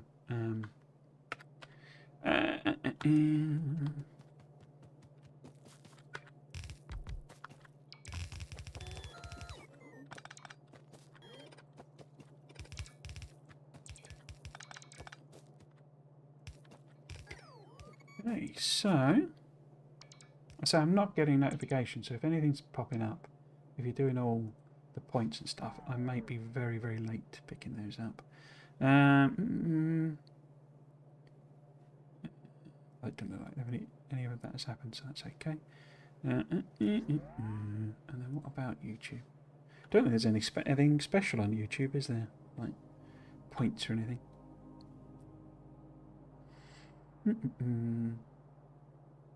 Hello, fun YouTube. Just watch your Friday Facts video. I'm impressed by how much information and explanation you added. Also, appreciate that you won't spoil the end game before launch. No worries. I'll be honest. If I hadn't like been halfway through all the content that I'm producing, I might well have. But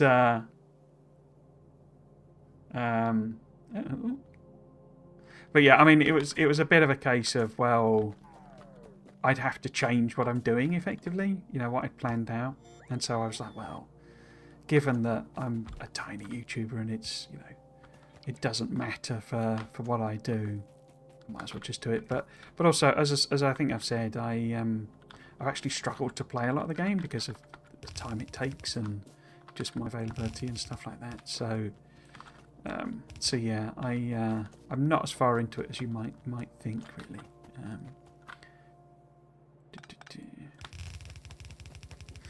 I'm sure Colonel Will's probably, you've only finished it 3 times already, I bet.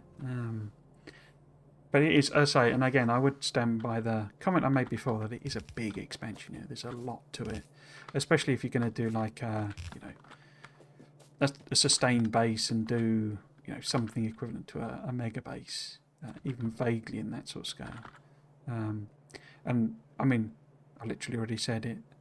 To me, quality is almost an entire game in and of itself. It's just like trying to make a 100% quality base is just like, I don't know. That's in the territory of insane challenges. That one. That's you know, Dosh pulling his hair out type video. I think that one.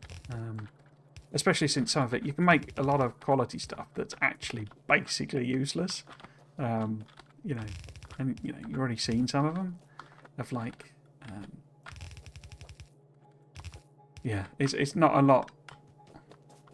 There's not a lot of value, I wouldn't have said, in a, you know, a bit of wall being quality. But if you're going to make a 100%, you know, quality base, then you're going to end up with, as I say, things like walls and chests and stuff like that. They get more health, basically. That's all they get, as far as I'm aware, unless they've changed it. But, you know, it's like, if it's a 100% legendary base, then you've technically got to do all of that sort of rubbish as well. Cool.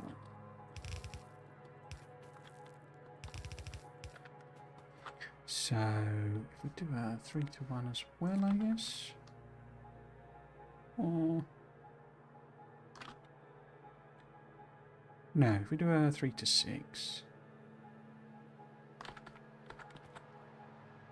Put that there, maybe.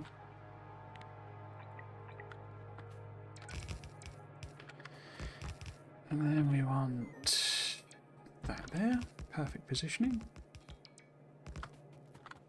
Didn't rename stations, did I? So this needs to be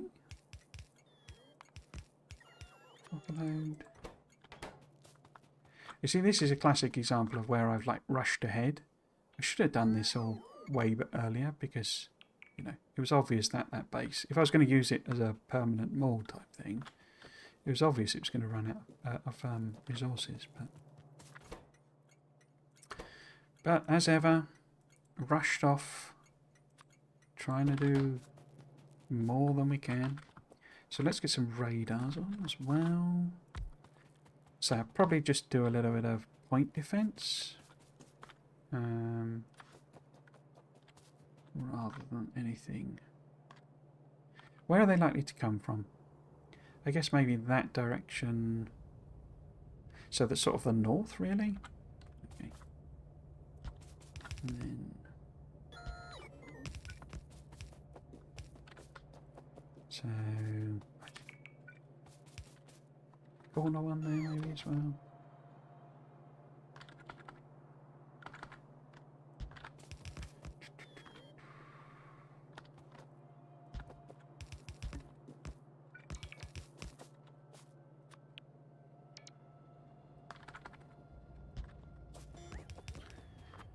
I don't think I'm even going to bother with wool. I didn't bring any, but...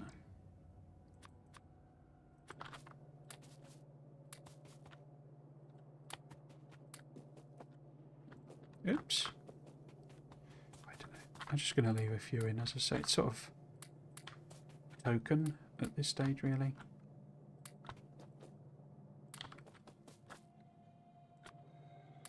That'll do. That'll do.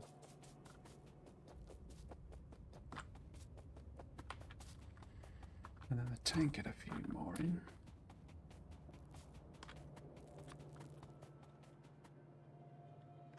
Can I use those? I can't use those power.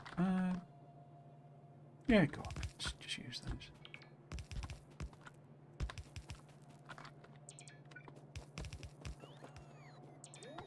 And then maybe one there. I think I already said one of my favourite things, particularly given how much I have been playing on now, is I really love the new map gen. It works really well. That's what I didn't really finish that thought, did I? A sort of a playthrough of, you know, quality and elevated rails, just them, is probably not actually a bad choice for a first thing, particularly if you've got limited time and you want to experience something of the new stuff. But even just doing, you know, not bothering with the expansion because you're worried that of all the changes they've made last minute, and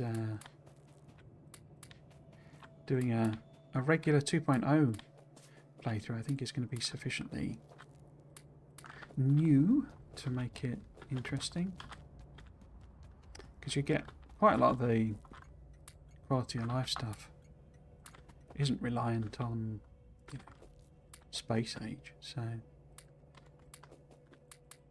oops, that'll do. That'll do. So that's copper, isn't it? And if we try and sort of sneak through this less forested area, I should really probably take them out, shouldn't I? Given how easy it is to kill them. Okay, so where do we want to go? We want to go sort of through there, I think.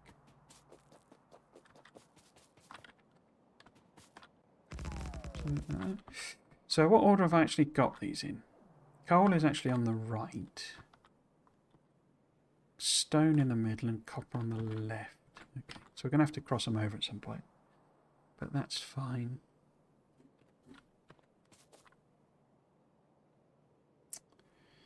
Oh, thank you. Sorry, I didn't say thank you for Fun YouTube for the compliment on the Friday Facts. I've obviously been doing them a while now. It's been about over a year of doing them, and obviously plugging the entire playlist, so you can go and watch them all back. But you'll find that the first ones are a lot sort of less in depth and a lot less speculative. I kind of, what's that expression? Found my voice, as it were, as they went along.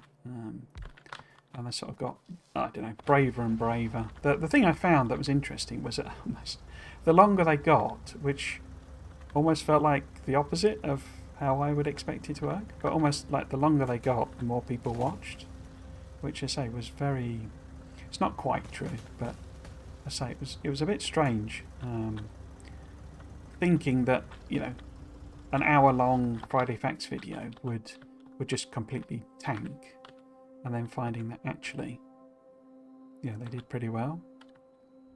But so it might be there maybe somewhere. But yeah, so it was 100 messages in chat, crikey. It was an interesting experience doing these. It's all good. I have actually been watching your VODs of this playthrough already. Now that I finished your Friday Facts playlist, I actually don't mind your babbling. Well, you get lots of babbling, I'm afraid, so that's a good thing you don't. Love the Friday Facts user, thank you, Ulrich. Idea is to make a block that can be what you want it to do, or more.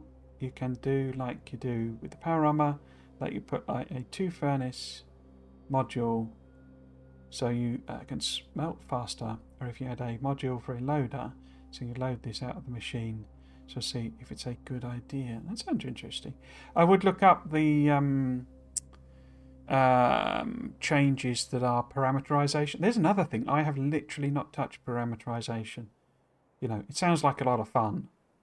I haven't really even looked at it. You know, so many things in this that it's difficult to even try them to a degree.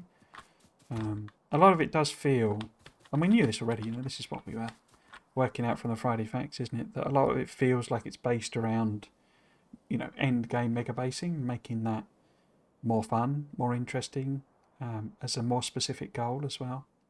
And more than that, you can get 2 furnaces for 2 modules. If you put a craft module in, you can craft in it. Interesting. So the modules change what the thing does. Interesting. It's a bit worrying how high my expectations are. Look, all the things they announced, the higher my expectations, and it's gone into overdrive. Yeah, I would. Yeah. I don't know if I would echo that as such, but there were a couple of things that weren't quite as, I don't know if good is the right word, but weren't quite what I'd built them up to be in my mind. Why have I put that there? Why have I not just gone with? Yeah, so I think some things I did get a bit. It's like the problem with the speculation is, you know, you get carried away, or I get carried away, and so the stuff that I think about and like I get convinced is in the game, and then when it isn't, or the system that I was thinking about as being the greatest thing ever turns out to just be okay. You know, that leads to a lot of disappointment, but it's obviously disappointment I've created myself, you know. So it's kind of important to temper your wildest hopes and dreams, shall we say. But yeah, equally very, very difficult to not just assume that they've basically solved, you know, cured cancer and you know, given us world peace type of thing. It's yeah. I am super excited for quality. It's a great post-game factory goal, other than X science per minute. Yeah. Again, it's, you know, I think there's going to be lots of different approaches, and that's what I'm really kind of interested in. Of when do you start doing quality? How much do you do? What do you make quality? What do you focus on? You know, as you say, do you just leave it till the end and think about, right, now I'm going to upgrade everything, you know? Or do you do a bit? Do you stop at a certain point of quality, you know? There's all these really interesting questions that I think are going to be quite a lot of fun answering. And one of the things I'm really hoping for is that there aren't just, you know, the meta answers, as it were, that actually it's up, you know, it really is up to you, and you can just sort of, you know, the build that is, you know, features 1 level 3, you know, quality beacon, as it were, is just as good a solution as the one that has everything as level 2 quality or something like that, you know. Cool. So this would be 2 to 6. But yeah, I'll have to see what I say, because I've done very little with quality. So if I make it there, it's basically a perfect alignment, isn't it? Cool.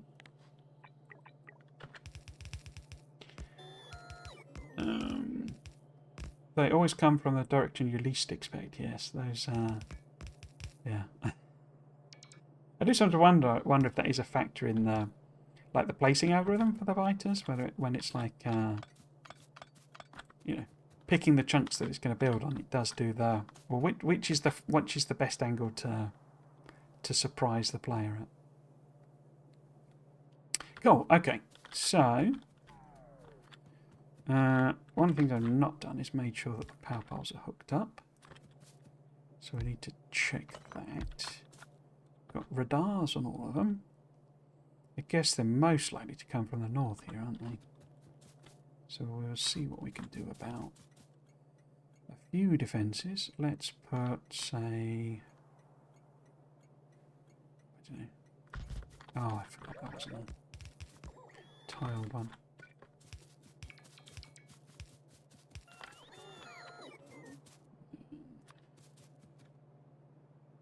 Should be better if that was the other way around, wouldn't it? This is us. This is me definitely working on purple science. Well, that's definitely what I'm doing. I'm not ending up spending all my time fixing the existing base. I'm just impressed how much they have done and how much they have done just from after the LAN party. It is impressive. I do worry a bit that, you know, they've kind of crunched their way through it. Yeah, I certainly hope they all have a nice big holiday over Christmas. You know, bug. You know, when all the bugs are fixed. Well, all the bugs. You never fix all the bugs, but you know, once they've done plenty of bug fixing and it doesn't fall over, they'll get a nice long Christmas holiday. I think. I'm pretty sure that's why games actually. There's obviously the sales thing, but they launch in October because, you know, hopefully you've got it then stable by Christmas, basically, and if you can actually get on with it. Don't mind long videos? Good. No, I say it's been fascinating that people do watch them.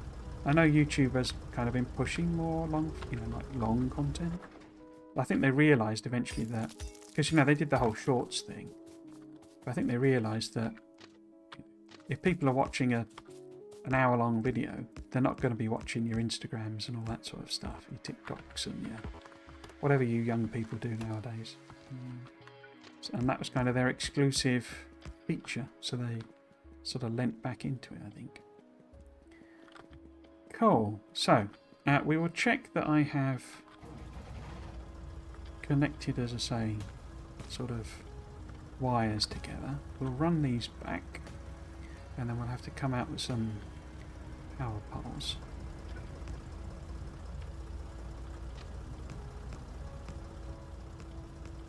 And a few more miners. This is not connected, is it? You see, this is what I was talking about. That one is then. Okay.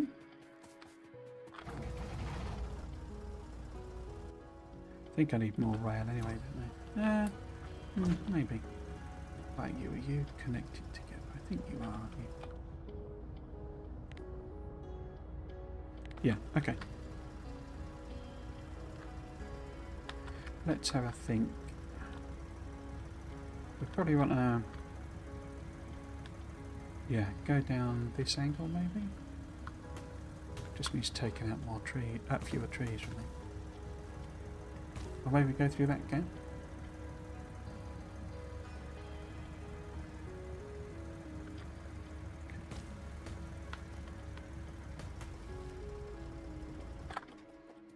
Looks kind of cool, this railway.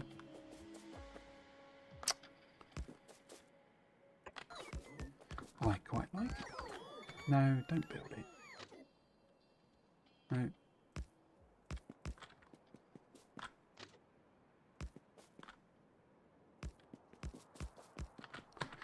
Okay, so if I go...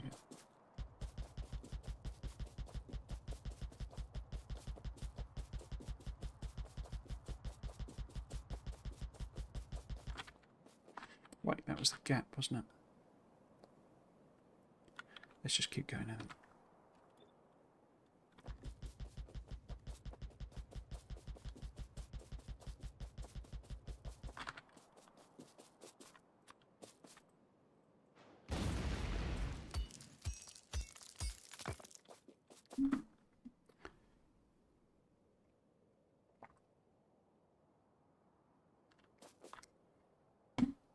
So, coming up for 5 o'clock, and I have definitely 100% made a lot of progress on purple science.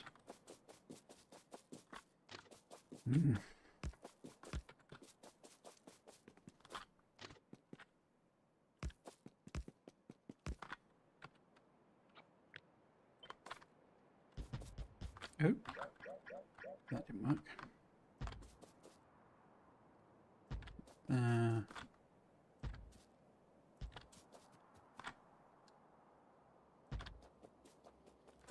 So,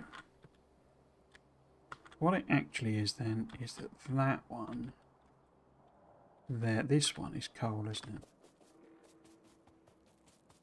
Yeah, so that one needs to go there.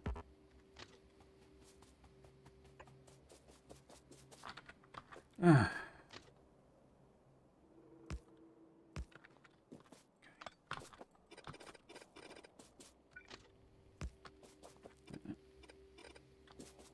And middle one was stone. So actually, how's that going to work with signalling? Because I do need to give it a bit of room, don't I? Cool as that looks. Because I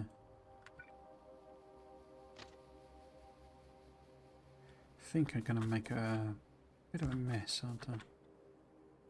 Actually, maybe the answer, because we just need a little bit of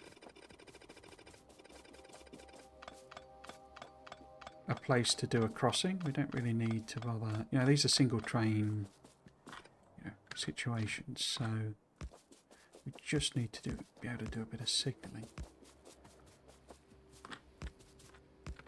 And that's it. So in other words, we just need to be able to get some signals around things. So, and it doesn't matter how kind of compact everything is. Is that going to go across there? Yes.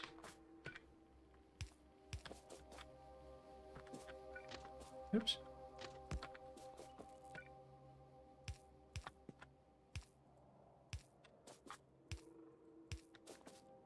So is that a block?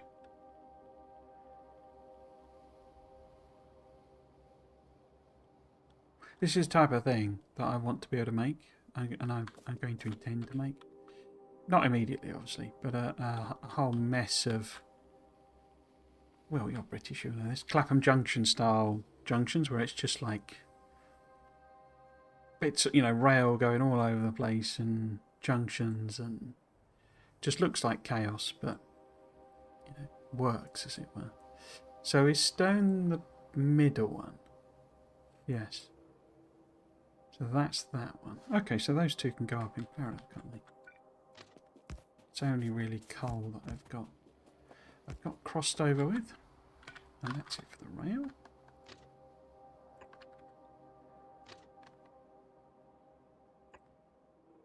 But yeah, I love these sort of mad junctions. Can I do one more? Okay. Cool. So I wonder how much rail that actually is. Hundreds, I would expect. Okay. Same. Parameterization for programmers, fusion reactor design challenges for engineers. They know their target, that's for sure. Yeah. I hope I'm starting at least a power armor quality line before leaving Navis, if that's even possible. Yeah, I think... I can't really say basically about quality, but I think there's lots and lots of ways of cracking the same nut, you know. And I say whether there's an optimal strategy or it's really about what you want to do is... Oh, we had loads more miners. Oh well, I've got loads of wool as well. Yeah. Oh. Okay, let's put that ammo away in. Let's top up the tank fuel. Hop in. I bet there's no rail. That's a point. Oh no, it's able to make... It's got iron, hasn't it? Yeah, so it's got iron, so we should be okay on that front.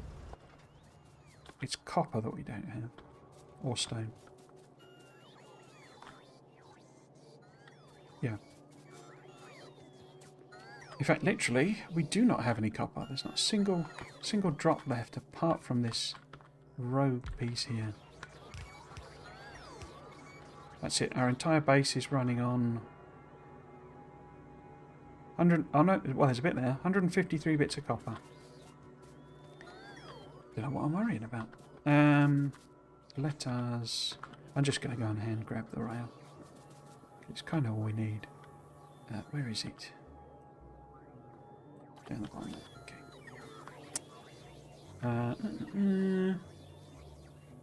I don't know if you can say, but have they made the names better for quality? I don't know. Can I say that?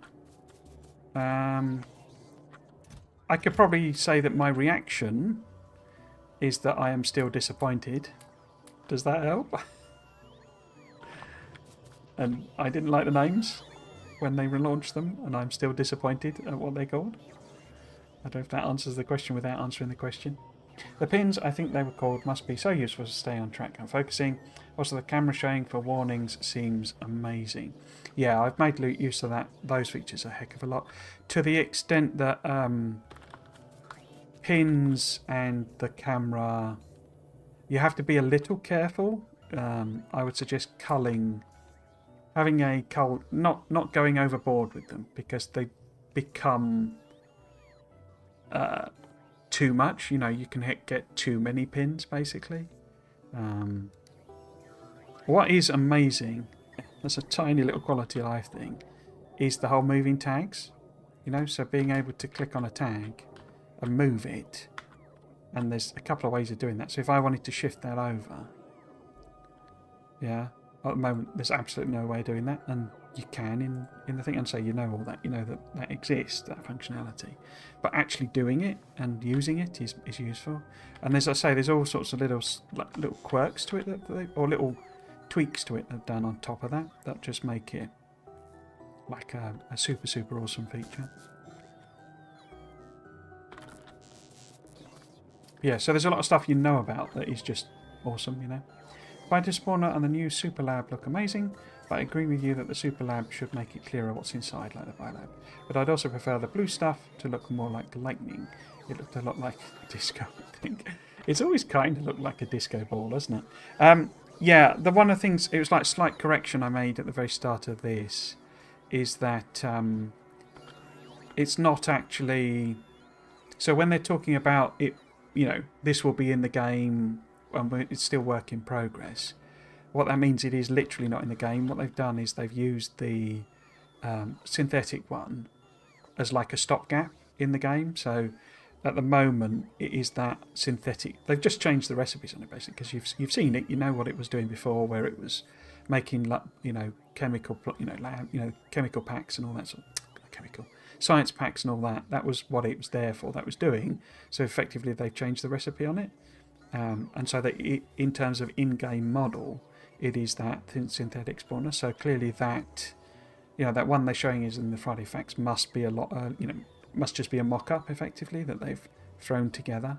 So I'm guessing things like that, the lightning and that, because they've probably just, you know, scaled up, you know, they've just put that cage, scaled it up and stuck it on top, and it just happens to look really good, you know, or really impressive sort of thing. So I think it's probably going to be a lot shinier when it gets in the game. Do you think that the new elevated rails makes trains infinitely scalable in principle? Because well-designed interchanges shouldn't have any throughput issues. What do I think on that? I think I don't know about infinitely scalable. I think you're still going to run into limits. I think they give you a heck of a lot more options about moving trains around, and that one of the things they're particularly useful for, and it's not really answering your question, is actually like cliffs, because, you know, they're a way of hopping over cliffs, and that's more useful than you might think, if you see what I mean. So yeah, so I think they add a lot of, you know, options, and particularly if you're like, right, I need to branch off and go and grab this iron ore. I wonder if I should use a train actually and just run it up. You know, I need to go and grab this iron ore. I'll just take a branch off here and I'll put it on an elevated rail so that I don't have to do any signals, or the minimum number of signals type of thing. So it gives you that type of option in particular. But I think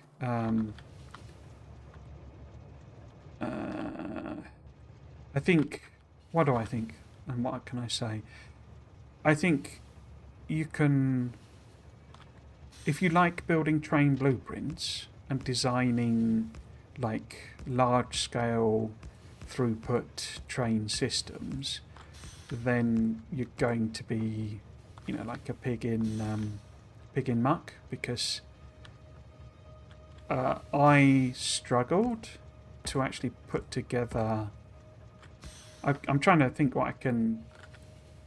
So I've made it clearer in my you know, the Let's Play I'm doing with the, you know, the sort of prep file, where I can actually sort of talk about it. But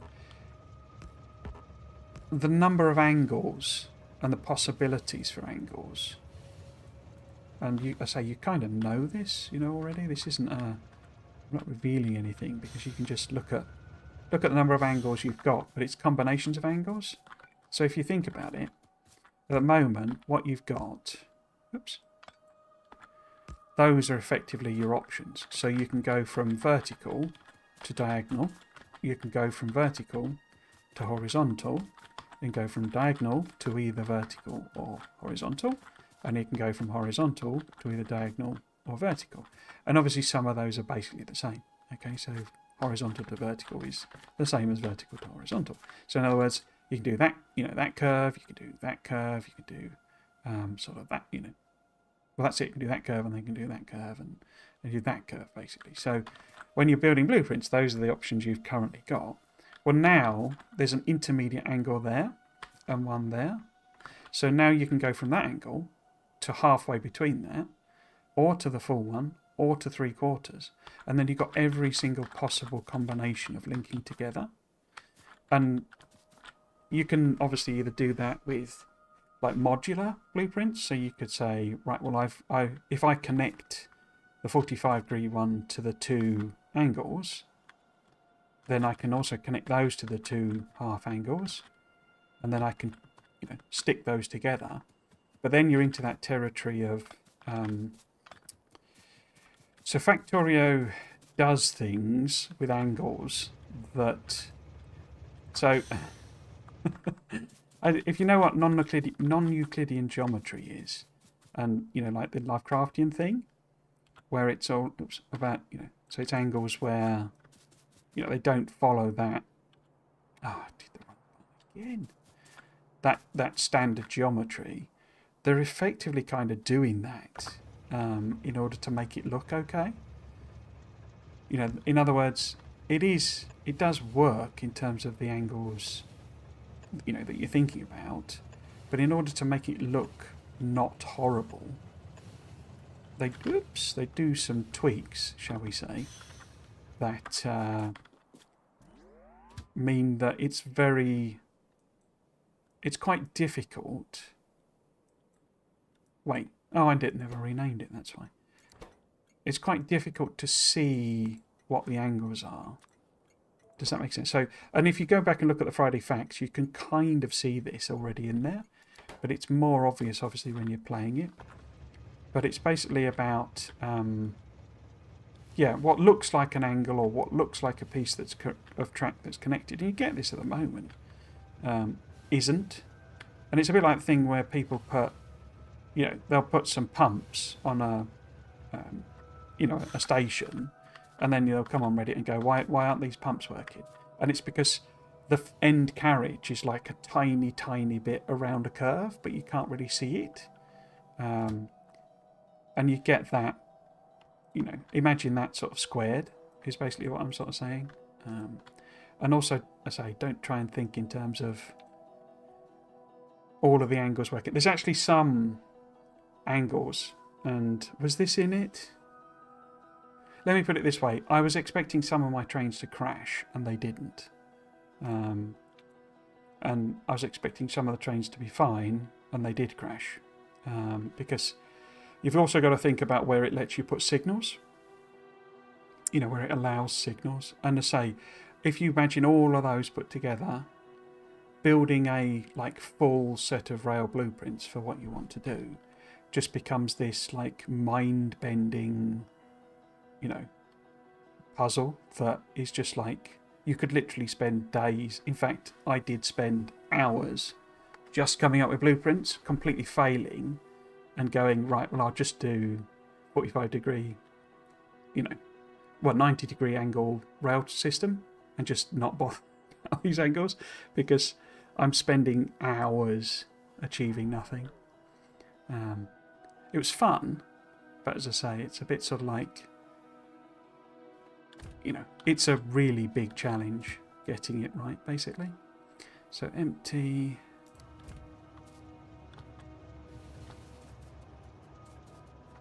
So yeah, I hope that sort of makes sense with that, because I obviously can't, show you things, and it's better being shown. Are you refusing to signal train tracks? Not refusing, it's just I don't need to. Stocker maybe. Stacker, yes. I could do, but I say these are just back and forth single point trains, really. Do you think the downside of playing SA before a release was really a downside? Including at the LAN party probably was a fun thing. I don't think. What downside are you referring to? So, I don't think there really have been any downsides. The downside, I suppose, has been that I've how to put it? It's been my entire life since I got back from the LAN party, because as I have a full-time job, so I have to play in the gaps where I'm not doing that, and as I mentioned before quite a few times, I have this weird situation where basically all of my family have their birthdays in October, so normally I would be having to do all of that stuff rather than actually fun things. That sounds harsh, it's not what I mean, but you get what I mean. Basically, where I would have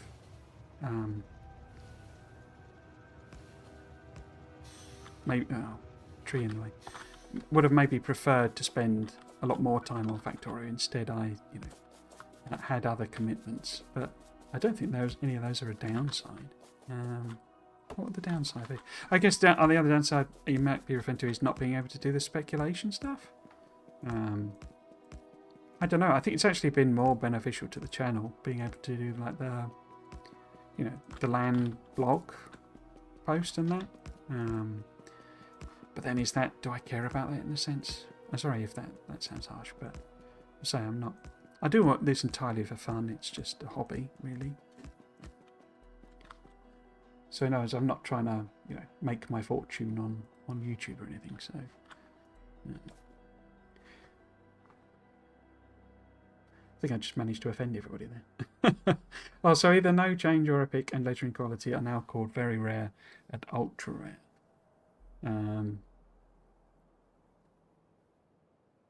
Yeah. Again, I can't really answer that. Also, not getting run over. There is that. Are clips really better? I think I'll still turn it off. In my opinion, yeah, they're a lot better. The new rail builder is going to be interesting to try out. Yeah, it's I say I don't want to give the impression it wasn't fun doing it. It was just there were just so many. It's like just having so many options of things you could do. I just kept tearing things up and going, no, I can design that better. I can do a better version of that. And wait, what about this angle? What if I want to connect that angle together? And so it was hugely fun. That's not, I don't want to give that impression, but, that it wasn't. But as I say, it was sort of like, wait, I've just spent basically an entire day and I've got no rail blueprints to show for it? Okay. Maybe I should just put something simple together. Why did that not? There we go. So yeah, I think if designing rail is something you enjoy, then you will not lack for things to build. Oh, an unpowered miner there.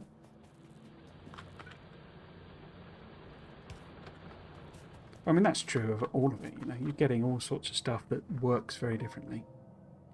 One great thing about the interstellar mechanic is in mods or future expansions, they can just make new planets with new mechanics. Indeed, it'd be interesting to see what modders can actually do, and that is like performant, because it does feel like, you know, they've added certainly ways, I think, for like more new planets to be made, and you know, oops.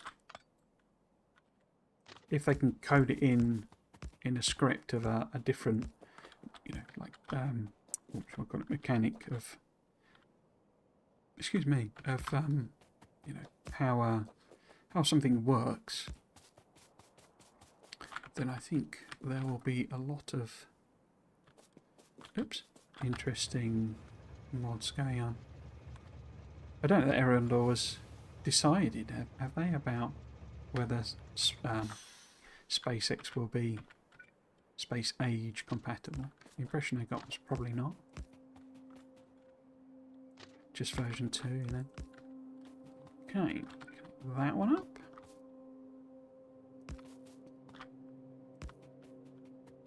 Excellent. And you need to do that.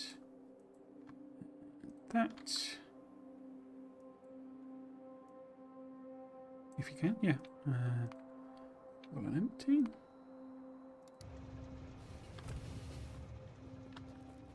Awesome.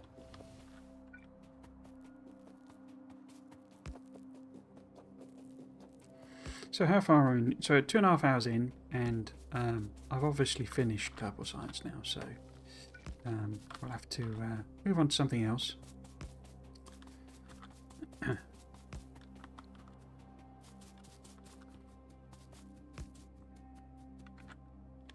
Okay. Oh, you're here. Hello. How are you doing? I didn't realise I'd sent you. So which train have I not actually programmed up then? Cool. Okay.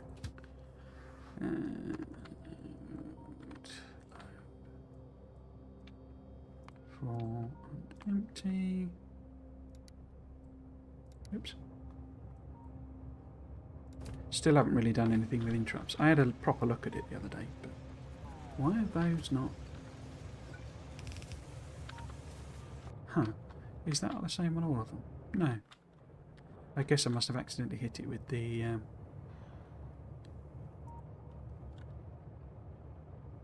I'm wondering if one of them is... yeah, that's uncapped. But can I do that remotely? I can't remember on this. No. Okay. Right.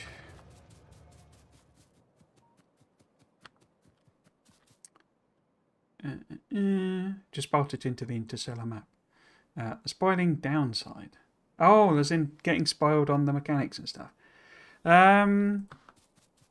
Yeah.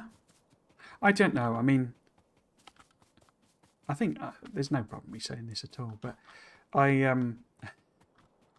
almost the first thing I did when I logged into the LAN PCs is do a cheat thing and see what was in the game, basically, as in spawn it in, because, you know, Factoriopedia, it just tells you everything anyway. So, you know, I guess a tip would be, if you do want to avoid any sort of spoilers and whatever you regard as spoilers, don't open Factoriopedia, because it literally just says everything right there.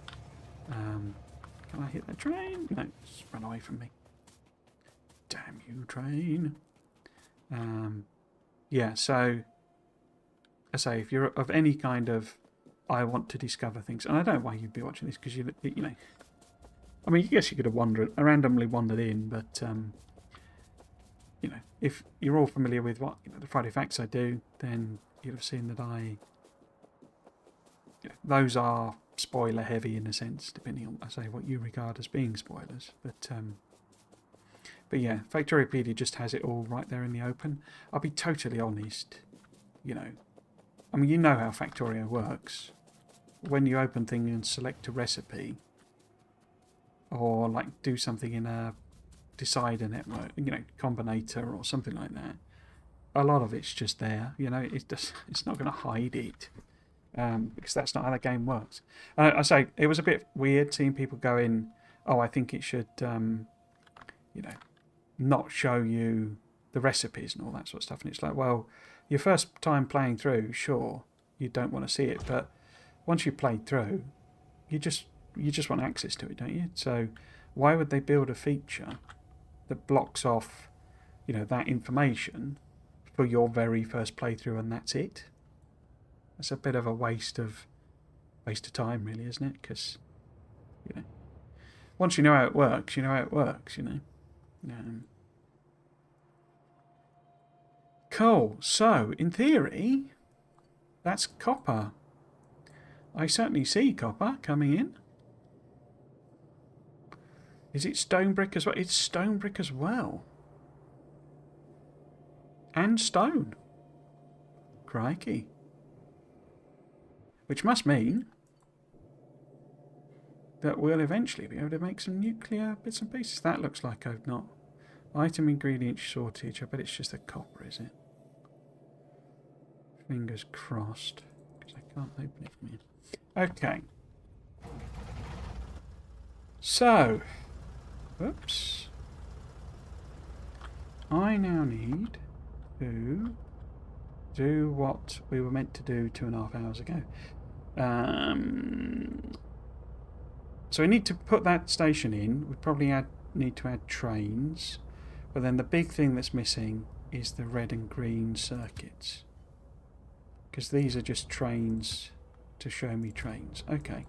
So we need to build a red and green circuit build. Do I want to... Can I build that somewhere where there is access to both? No, in terms of immediate access, but we've got an iron patch there. And we've got copper there.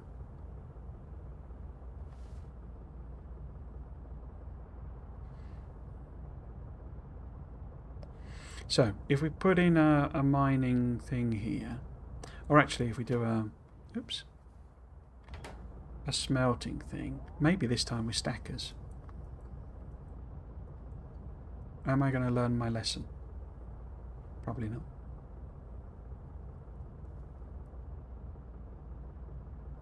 Yeah, okay. Ooh, wrong train.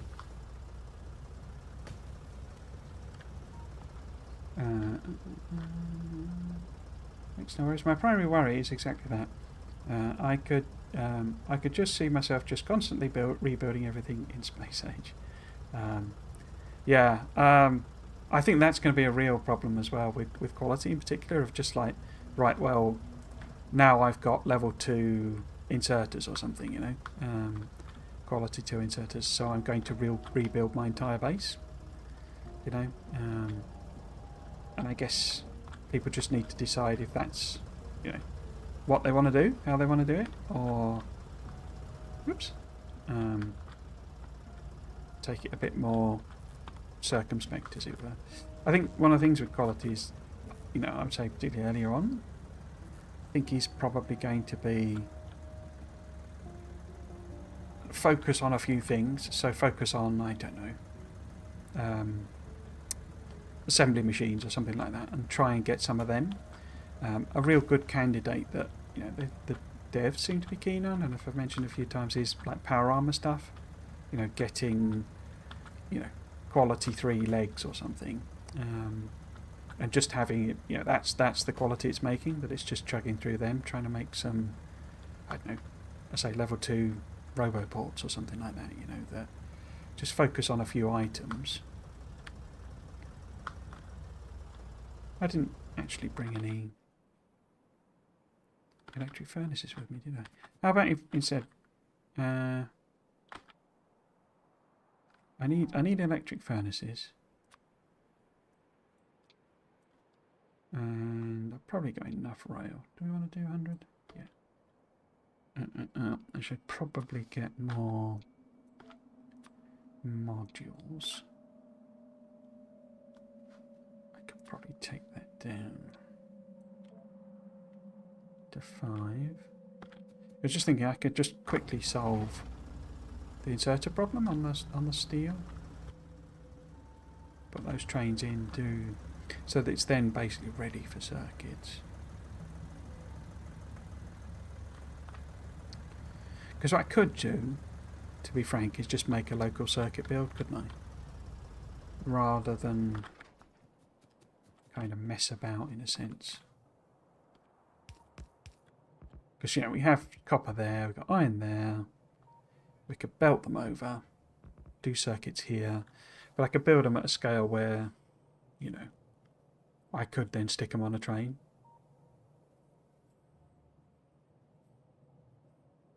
Maybe that's a bit easier. Rather than think about doing a massive, you know, smelting setup. Just do it as a local thing. Yeah, okay, let's do that, and maybe it'll be a bit quicker as well. I have an unpopular opinion. I kind of want barrels to be a thing again. Oh no, you've come to the wrong person there, I'm afraid, guys. Nothing huge like before when they were literally required to move around the most needed fluid to transport oil. At least something that logistics challenge of barrels are required in some capacity. No, I'm afraid you've not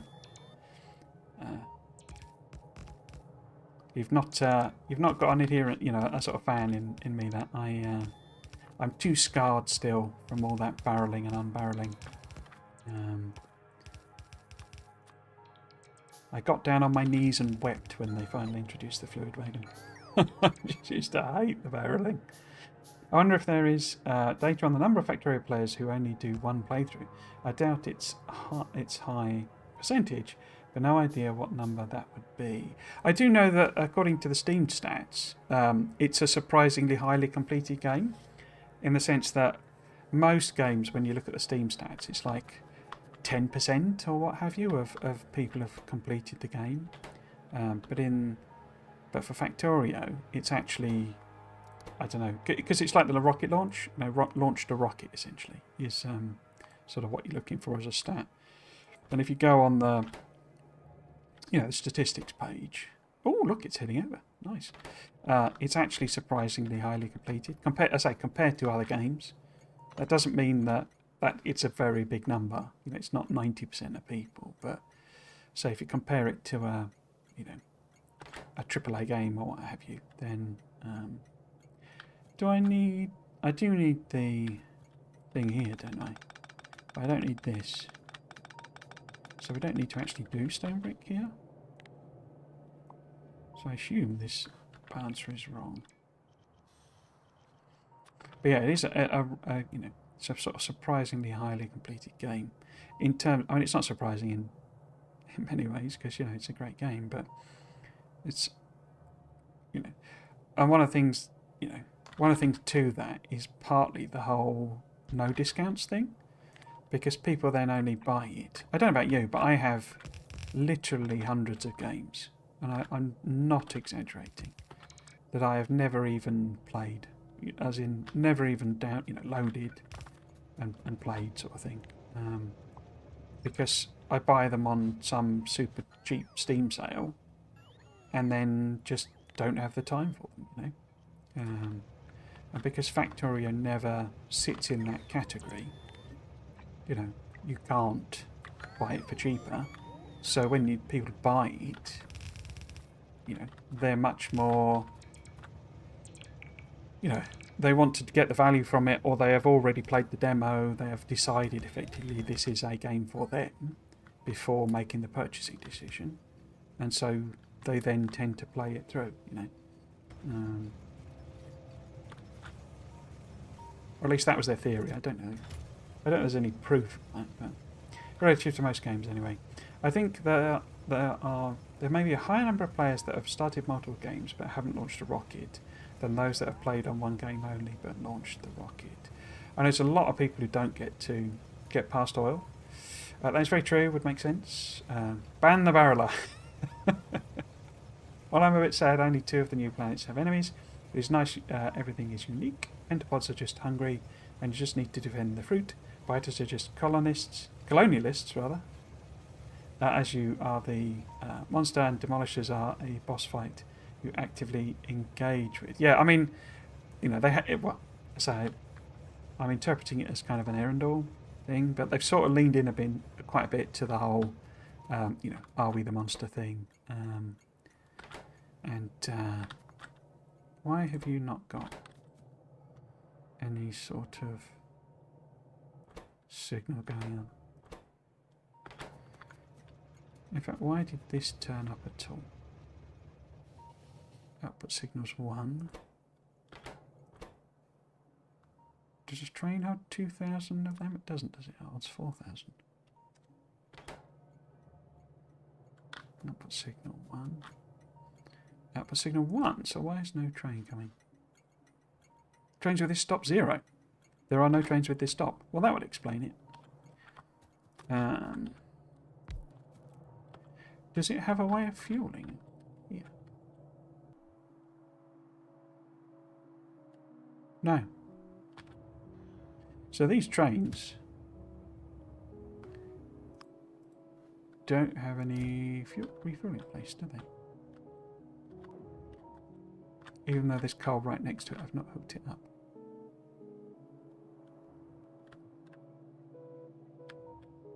Okay, so we need to go and sort that, but we can do that's relatively easy. Okay.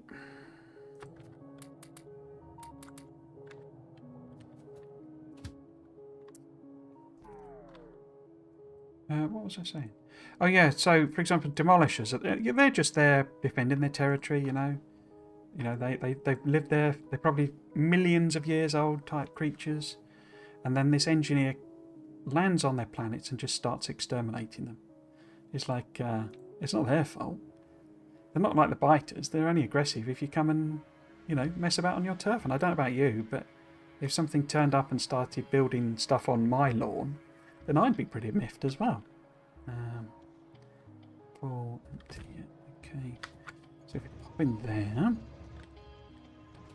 and head to pick up, then we will fix this lack of fuel. Yeah, and you say pentapods, they're just hungry, and you're providing them with lots of lovely food, you know. And they don't have capitalism. They're not bothered about paying for stuff. It's just there for them to eat, as far as they're concerned.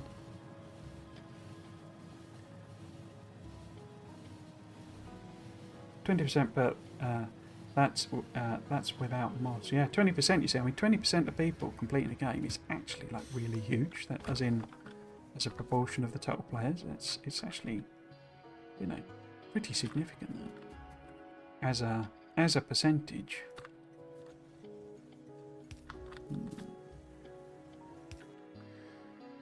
Maybe I should just keep using the steel ones. Pop you there.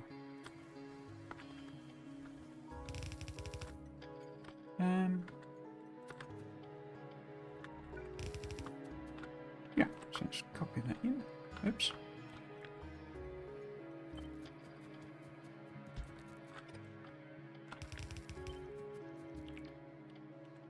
Oh no, wait.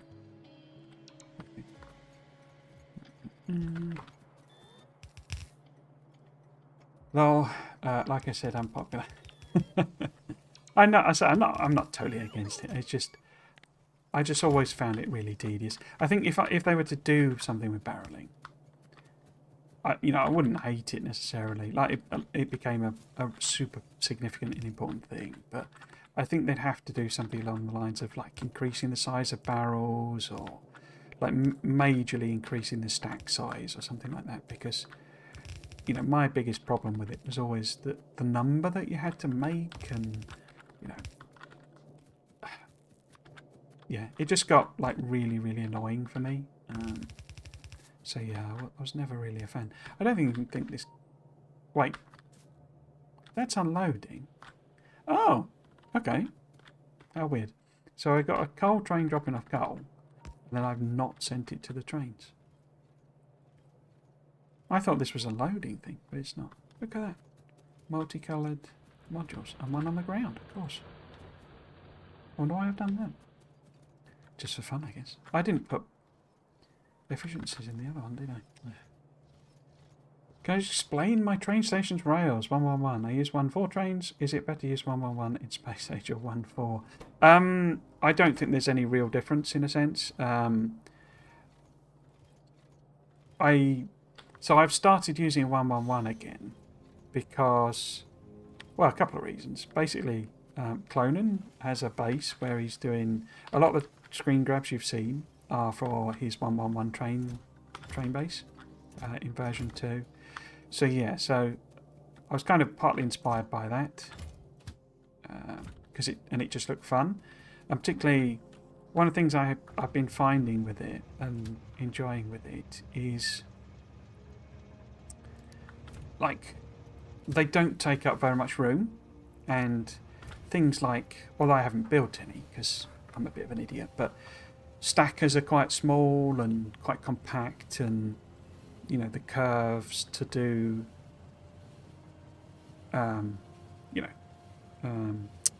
stations coming in and out are like really small, and also it's very easy to avoid blockages because the trains are just tiny. I mean, I always prefer a front and back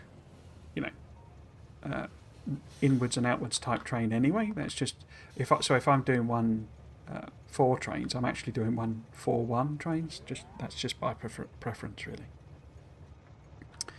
Rather than ones that have to go, can only go in one direction. So that's just a general me preference, as it were. But in terms of 111, it's kind of been slightly inspired by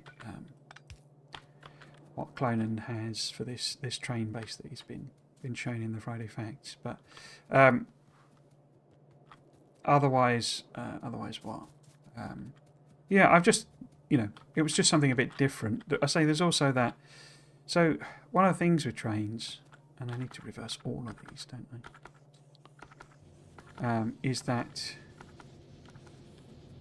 wow, that's going to be a pain in the bum. How about I sort of pick them all up maybe,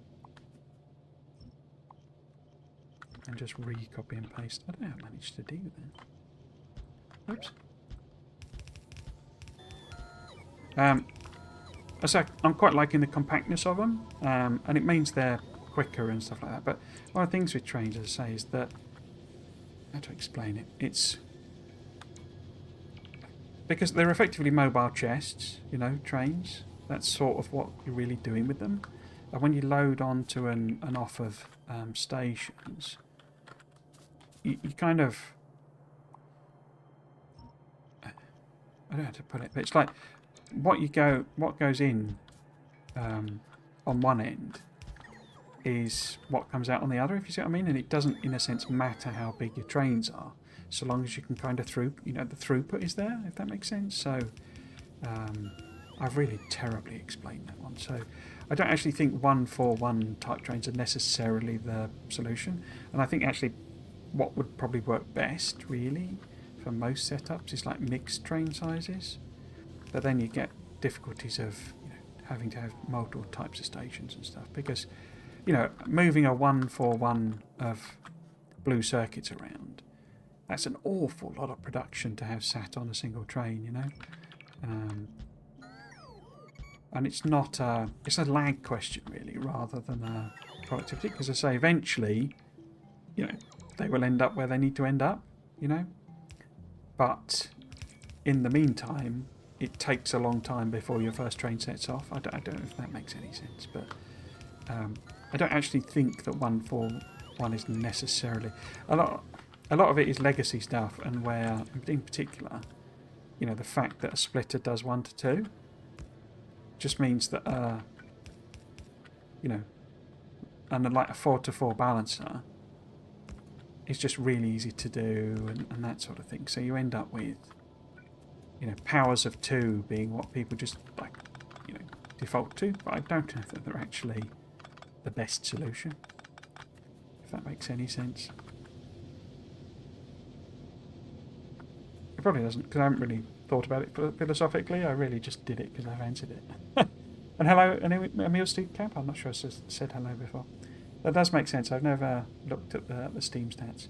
I think I prefer quality names to be numbers. 01 or 15, sorry, 0 to 1 or 1 to 5. I mean, that's probably how I'm going to refer to them. They'll be level 1, 2, 3, 4 and 5 equality. I'm knowing how to do bidirectional trains properly on my goodbye playthrough. It makes drop-off much easier. I mean, I say I've always preferred to do it that way. I just prefer that sort of design. So a lot I say, but one of the things with it for me as well is there's an element of that's how British trains are, basically. So British trains generally have go backwards and forwards on the line. You know, so they'll go to one place and then come back to the other and just stop off along the way. So that's how I tend to think of trains. And it's the same way, you know, generally speaking, you know, British trains travel on the left as well. I think there are some lines where they don't. And certainly there's single track lines. But if you combine that with then the fact that I've been driving for 30 years, and we drive on the left in the UK, that's why I always do left-hand drive trains, because it's just, I cannot get my head around right-hand drive trains. The closest I've got is that playing my friend in my multiplayer is he has a blueprint book of them, so I can just place them down, but I am constantly putting the wrong connection on, you know, because I'm connecting it like it's a left-hand drive and it's actually right-hand drive, so I just end up building everything twice because I put it down, it didn't work, and I realised I put the wrong one on again. In the Megabase I started with 1-1 trains and then went to 1-4 and later even longer for certain things. Not having to loop things around saves a lot of space, and I really got tired of it in my previous playthrough.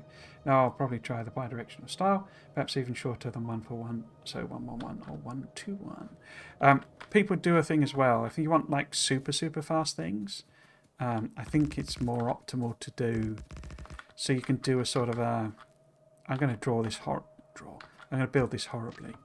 But if you do sort of this, basically, where this is like a turnaround, I think technically this is probably quicker because you don't have to worry too much about like the crossovers. So basically if a train pulls in here, and you wouldn't, this is a bad build, but a train pulled in there, dropped its stuff off, and then pulled up over here to turn round. So that's another way, so for bidirectional, doing a similar sort of thing. Because basically any train, you know, once it's cleared that, it can go in. And of course it's then able to clear it a bit quicker. I think that technically is slightly faster. And you can do, there are like little cheats you can do where you can basically, if you put like a signal here, I think it is, where it'll do like an, because it works, it'll just work out how quickly to stop something in the gap. And so that you're getting into cheesing territory though, and I don't generally bother with that type of thing.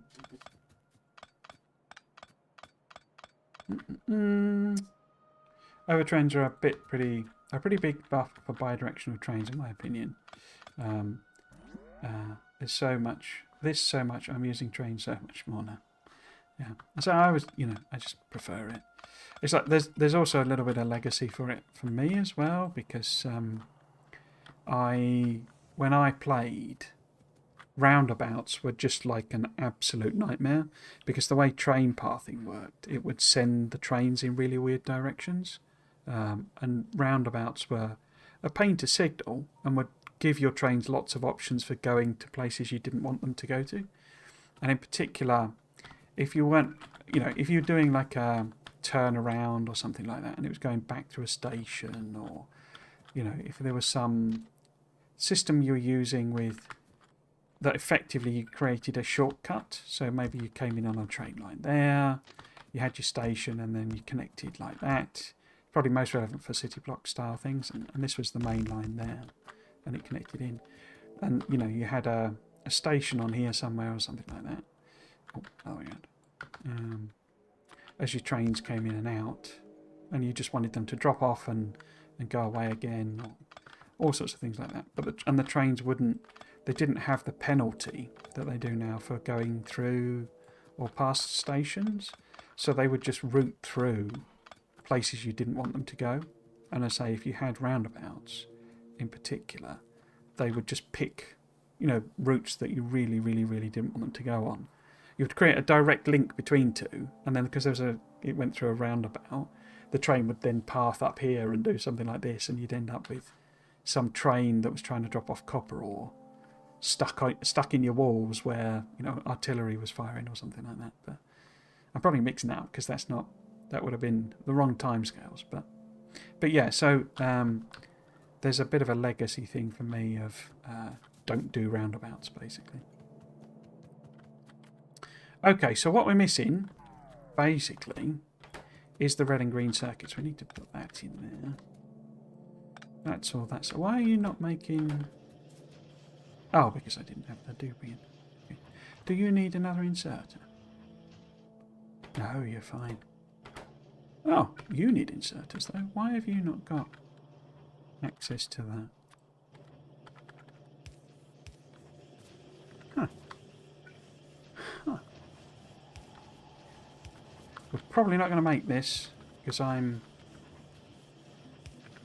old and I need to do things like go to the toilet more often than I used to. So I don't know that I'm going to finish purple.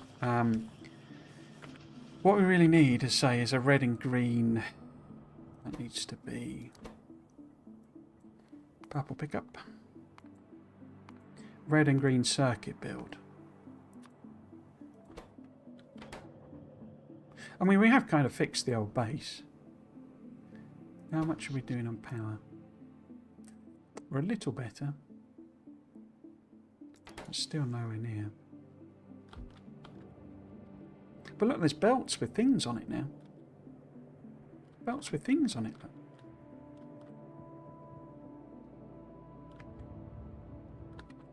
Belts with things on. We like belts with things on. Have we made any... Have we not made any nuclear reactors?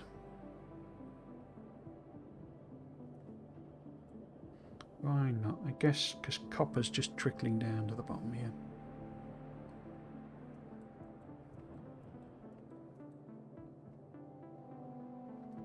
Okay.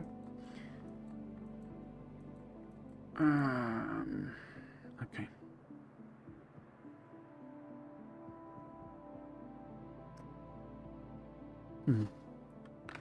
Because what would I need to drop off a red? I'd need plastic as well, wouldn't I? But that's otherwise it's all copper and iron.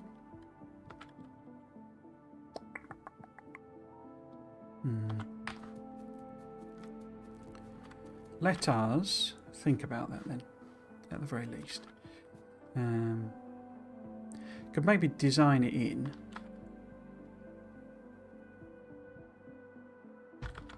But then not actually build it as such. Because I'll inevitably have to go back for more stuff. So if this is, say, where red and green get picked up, but we actually do it like more sensibly, what would a stacker need to be?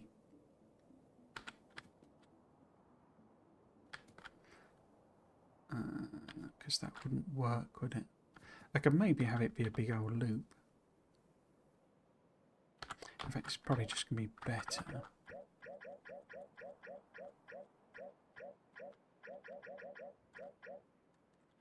to have the connection here. Do we have a bit of straight rail? So this is where I regret the decision to not just, you know, use my blueprints basically. How about, where would that go? So we'll leave room in case we need access to the stone, maybe. Get rid of all that, put it back in again. So this is where we come in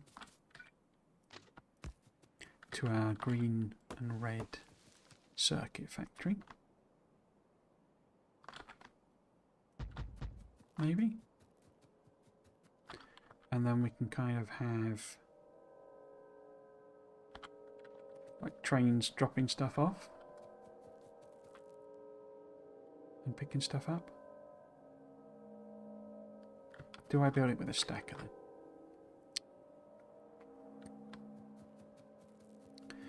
How about...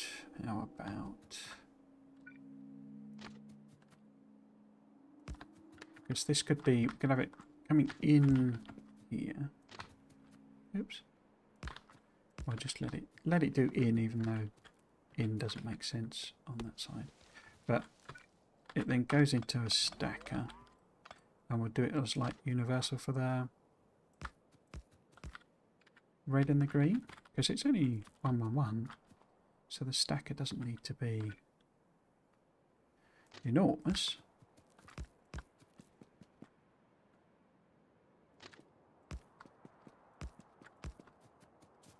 What do we want? Because we're going to have potentially 2 trains at a station.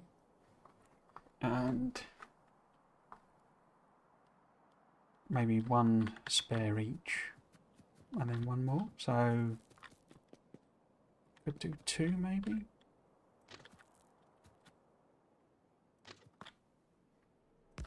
I'm just thinking that, because, you know, this stands me in good stead for doing gold as well, because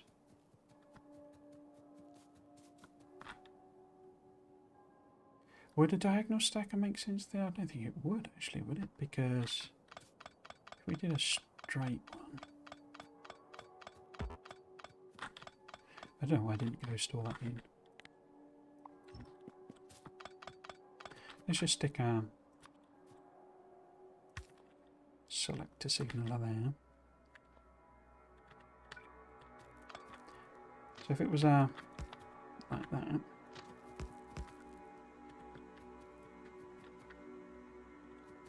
and then because we want the opposite here, so we want it to be able to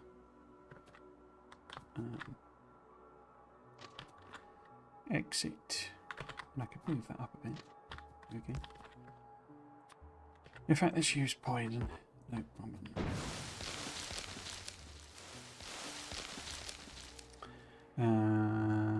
Camera froze. Is it back? Oh, it's frozen. Sorry.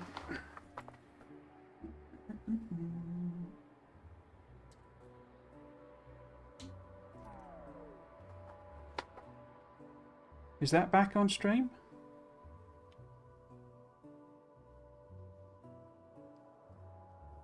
This is what I was saying. It doesn't... I don't know if you've seen any of the freezes. And apologies, when was that? That was 5 minutes ago. Sorry about that. I have this unfortunate thing, and I don't know how to explain it, that I could maybe do that. When I see my own face... So I try to monitor the stream to make sure it stays up and stuff like that. But if I see my own face, I end up focusing on it. It's this weird... Maybe it means I'm a gigantic narcissist, but... I just end up looking... I think it's just that natural thing if you look at faces, you know? And so there's this great big moon face that I also recognise as being my face. And so I just like automatically look at it, basically. But yeah, so apologies for that. What would this need to look like then? So if we were trying to... Could actually move it down one, but if this was like our exit,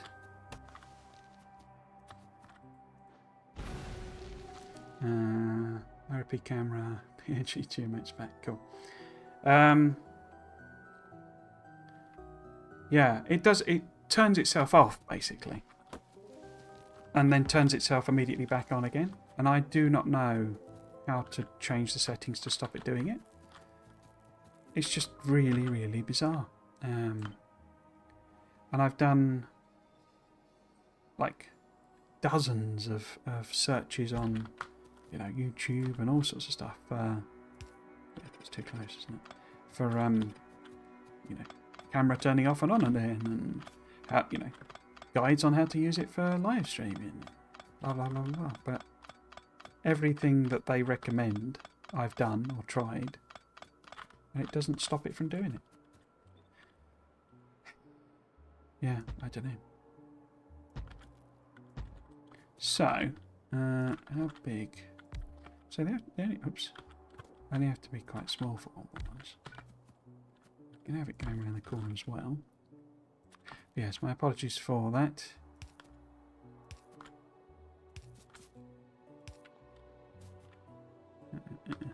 So it could be all the way back there, couldn't it? And then what? They all kind of need to come back together again. I don't need to do it there though. Can do it one further up. Oh.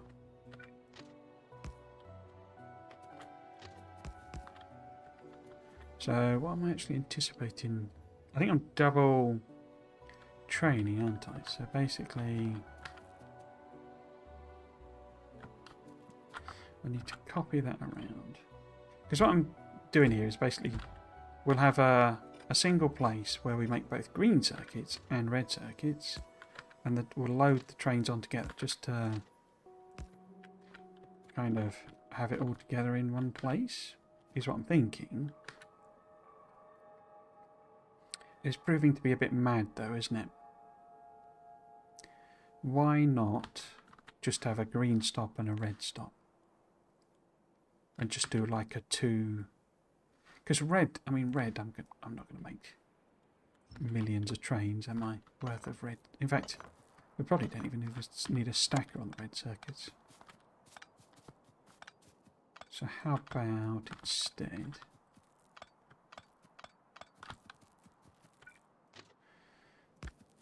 I could even make these designing on the fly.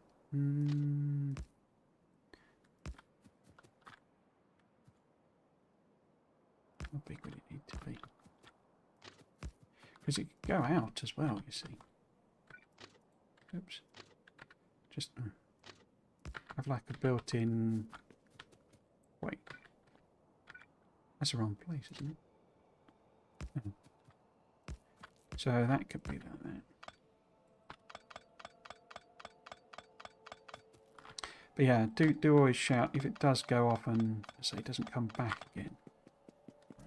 I say the camera sort of turns itself off and turns itself back on again. It's just that sometimes it doesn't actually start putting the signal out.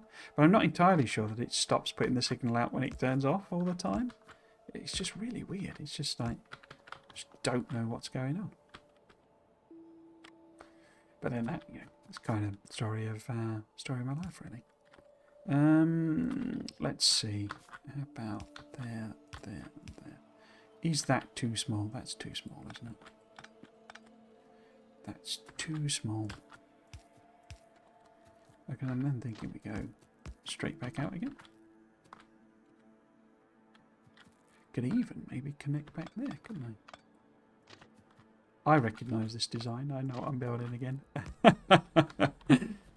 Okay. Might be getting a bit of a preview there. That's too small. That's what she said, obviously. Yeah. So that needs to be back there. Way too small. So sort of move it, what?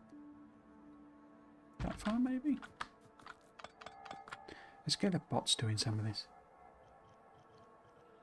It's back. The good thing with double-headed trains is that the end part doesn't have to be on a straight. Have a great day. I'm off to eat great stream. Thank you very much. Hope you have a good rest of your day.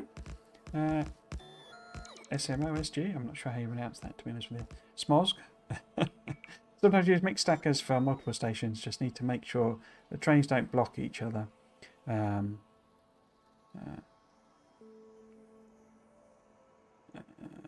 I'm not sure what's your Walk of Venge. So it has censored the start of your name.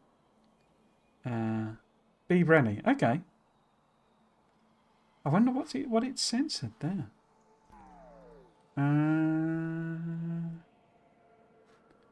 Is that on? That's on Twitch, isn't it? Hang on. Let's see if I can go into the direct. Oh, welcome though. Sorry, yes. Welcome, Venge. Welcome to the stream. Can I? It should let me allow that, but for some reason it doesn't.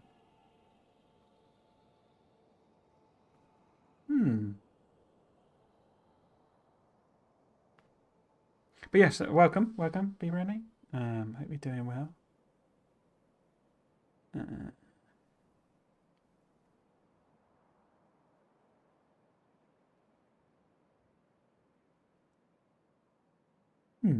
There used to be a thing. Oh wait, the camera's frozen. No, it's just me. It's just me that's frozen that time. Right. Yes. So, hopefully we're still live. Yeah, I don't know why it censored something there, but it does have a weird. There's a good what's his name, Tom Scott video on the sort of I can't remember. There's a particular name that they give it where it's like if a place name in particular has, and that's the example he uses, where the place name has a rude, what would be a rude word if it was a a proper word in it, and yeah, it doesn't understand context. Basically, is the point. These algorithms. So if I maybe this whole thing's going to move over, isn't it? Because we can just reuse the connector we've already got, basically. So this one, like that, and then get rid of. It's weird which bits it can actually place down. Get rid of those, and then. That needs to be one of them, but we want to then connect. Yes, hope you're well. It's blocking my name. Oh. You got a rude name for your name, have you? Crikey. But no, I say it sort of just like overinterprets or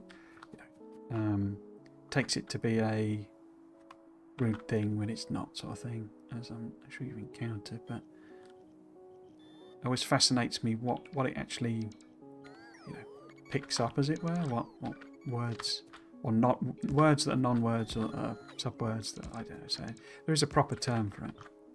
It's always fascinating what it's picked up. It's a bit of a word puzzle in a way. Of sort of like, well, what do you actually, what do you think that word is, basically? I think actually that should be better as one of them, and then we would path it back as well. We do want it to move off from there, but we don't want that to be. Yeah, so we need it to move off from there. Okay. And now we discover that station is just not going to fit in there. Is it? Or is it? Is it going to fit? Yes, but literally only just. An appropriately sized station. Should fit in there? No. Oh well.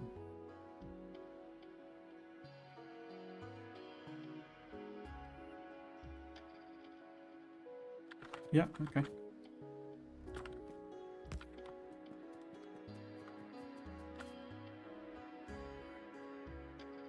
Inbuilt stacker. Station with inbuilt stacker.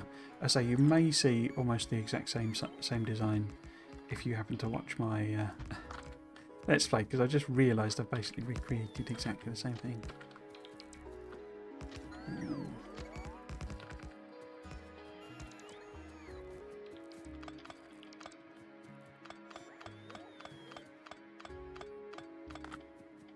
Okay. So one of these will be a red circuit pickup and one green circuit pickup.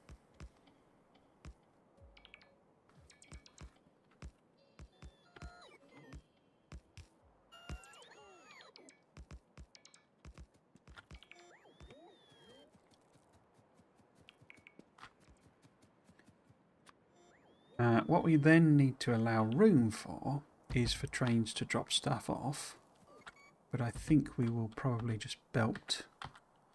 Well, we are going to need plastic coming in, but I'd say I think we will just belt this iron over and that, and I think to a degree I'm not actually putting iron ore in any trains. I think I'm just putting. In fact, therefore, would that be simpler just to get it running? I think it would, wouldn't it? If we actually build the stations. But yeah, let's actually build the machines first. So.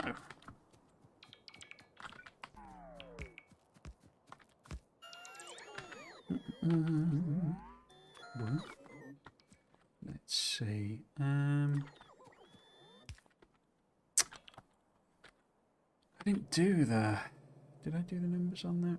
So I've got 1, 2, 3, 4, 5. What? 1, 2, 3, 4, 5, 6, 7. So I got 7. So I'm therefore producing 21. 1 a second is the idea. Okay, but to do the modules and the furnaces, I've then gone with, and I think these are overspec slightly, but we've got 2 of them and 5 of them. Okay. So if we are making, so we would need, so you would need 1 a second normally, so you need 2 reds a second. I'm just going to put these, whoops, it's like a reminder here, we would need 2, so I've made 2 of them per second. And then I've done 5 modules. So that's if you need a third of one to build one machine, it's 5/3, which is maths 2 a second, I think.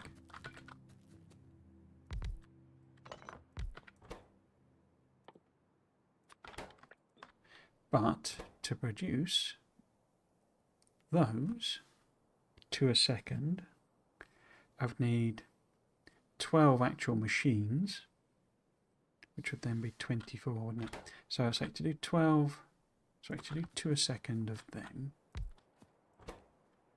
Actually, let's do that. So 6 seconds each, so 6 would be 1.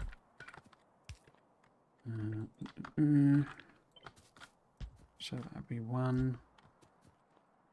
And then if we did, say,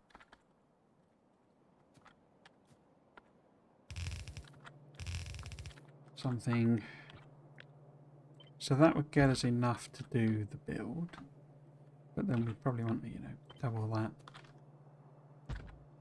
to do the business.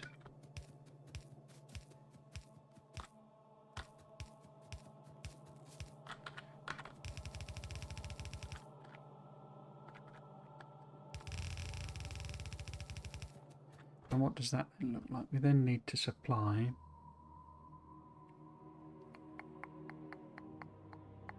so if you've got 4 times that, where it be 2 a second, it's 2, 4, 6, 8, getting into a belt.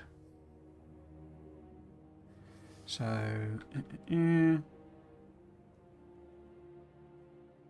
okay. So we could probably do like a plasticky green circuits right out the middle.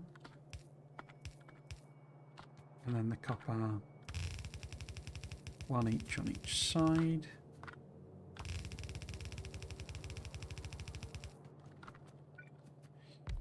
And it absolutely thumps that copper cable, doesn't it? You get 2 in half a second, so you get 4 a second. So 4, 8. So 4 machines would fill about. Sounds like maths is wrong there. I've got that wrong. I think it's 2 fill about, isn't it?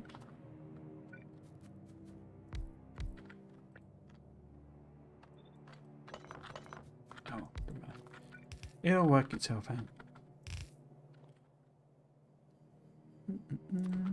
Probably better off direct inserting, but whatever. Whatever.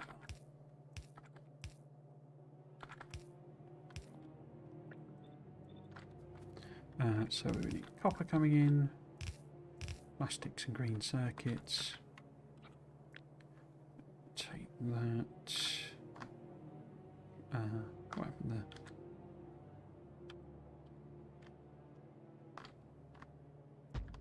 Yeah. Okay.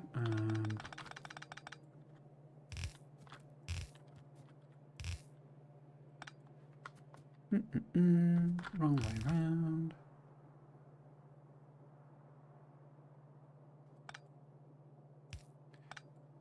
What am I going to do? Let's do it like that.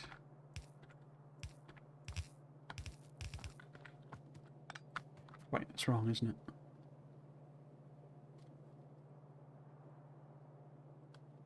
Because it was a full belt of each. I could just have 2 of them. So if we just do half of that, and then I can also cut the number of copper cables down. So if we take out 2, 4, 6, like that.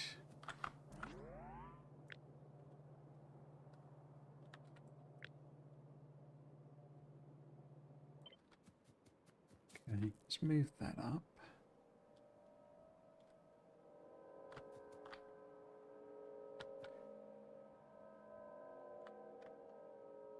Yeah, let's do it.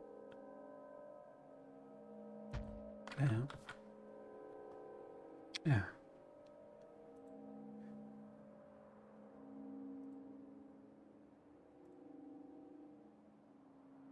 Crikey, 2 in a row.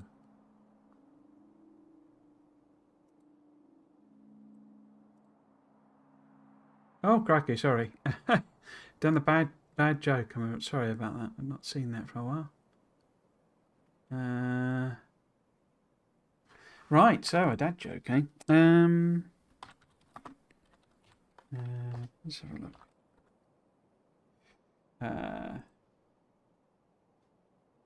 Wait, what am I looking at there?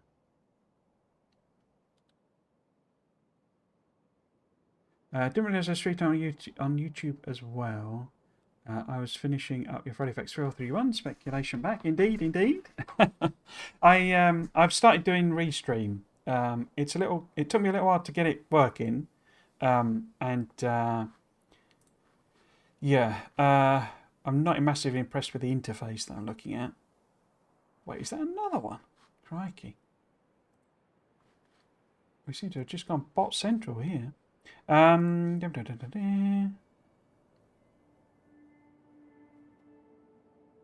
no, got them.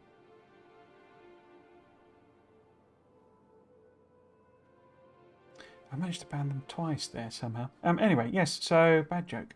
Yes, so I've started doing like restreaming so that people can watch where they want, because I'm aware, aware some people don't like watching on Twitch, and some people don't use YouTube and all that sort of stuff. So it gives you more options. I mean, obviously the VODs end up on YouTube anyway, so it sort of saves me a job type of thing.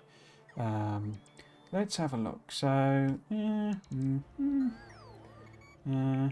what's that? Here we go. What's a good / terrible one?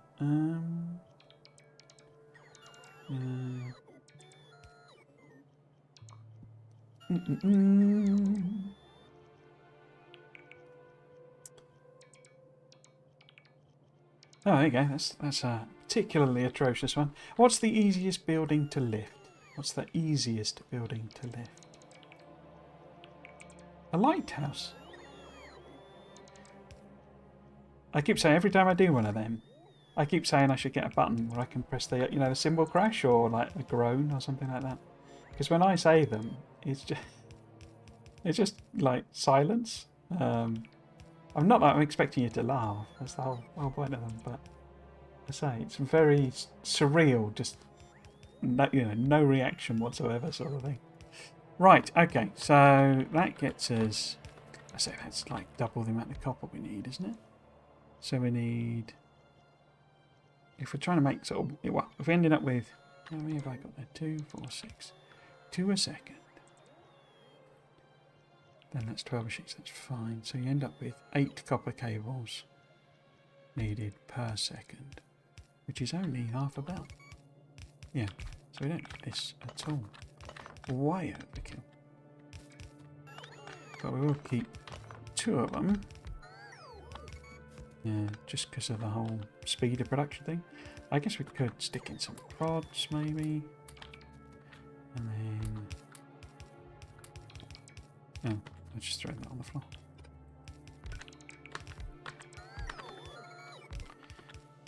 Just let them do that. Let them do their work. Let them work.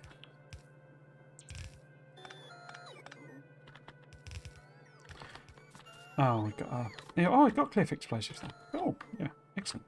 So if I do like a second one, there, bang.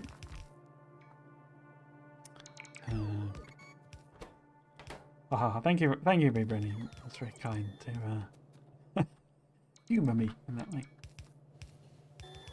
Right, so that needs power, and that needs power.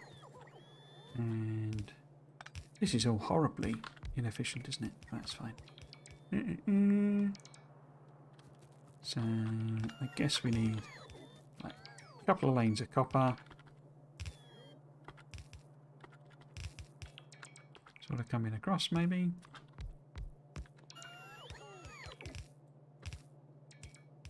And pop in there, maybe. Hop, skip, and a jump. I'm gonna try and push on, get this like done. Done meaning that we have produced some purple science packs. It won't fill up the train or anything. We're not going to that degree, so we won't use any purple science. But we will have it up and running if I can get it done. I say we don't really have the infrastructure we should have, if that makes sense. So, you know, we're not going to be able to actually feed this like 2 lanes of copper because I've only got 1 copper train. But yeah, what we then also need is plastic. And is that too close? Probably a bit close for this for safety. So let's pop it down there. Plastic and green circuits. Green circuits obviously going to be a build here as well. So we basically just need to produce double what we're thinking about. It is a little bit surreal, if I'm totally honest, sort of building things I've built a million times before, but that most recently I've built in overhaul mods, and so the recipes are different and more complicated, and so here they're just like really simple, and it's sort of confusing in a way.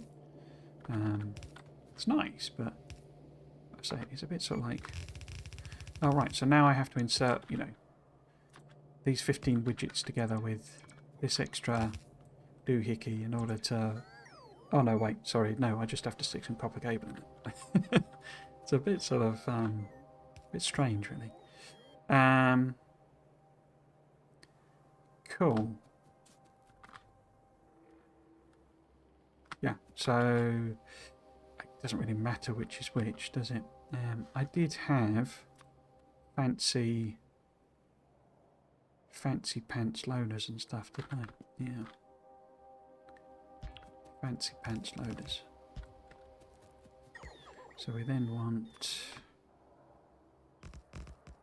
that. It does have... oh, that's a point. Wherever would these get fuel from? We're going to have a coal drop-off. Oh no, we could just steal that, actually. Okay. What else? We need power connections.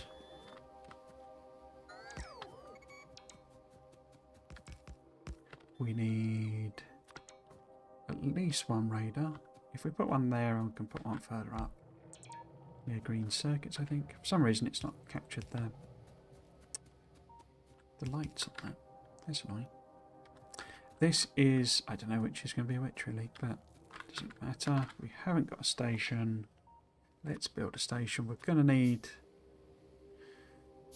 stations for copper, iron, and plastic.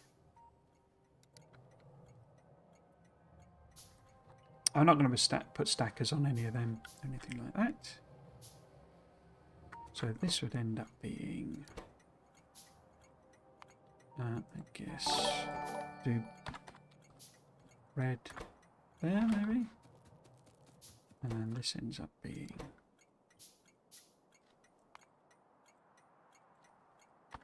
green pickup. We need actual, oops, inserters. Was this green? That was green. So maybe we build that as a,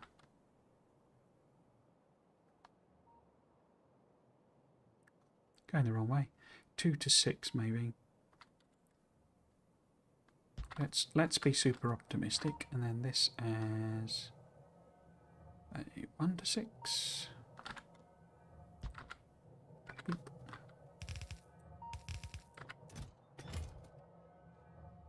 Obviously downgrade it.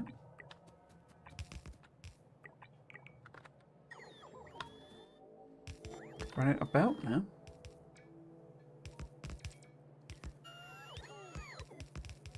So that's going to be the tricky part, I think, that we might run out of stuff, and going back and forth might...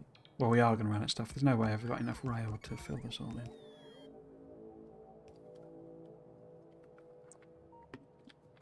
Was this the red one? No, it's a green one. Okay.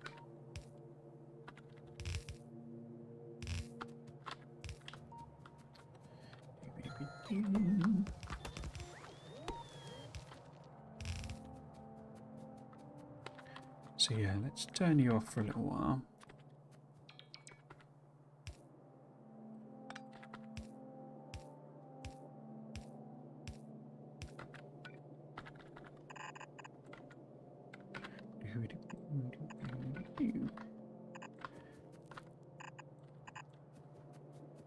And so this is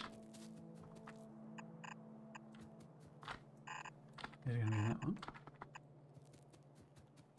And those. Have I frozen again? No. Camera did its thing now.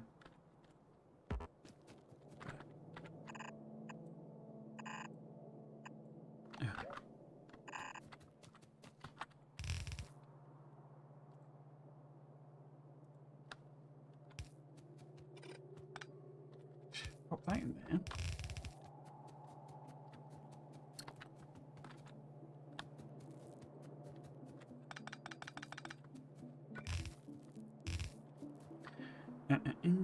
So, we kind of need to be producing three belts basically of green circuits if we can.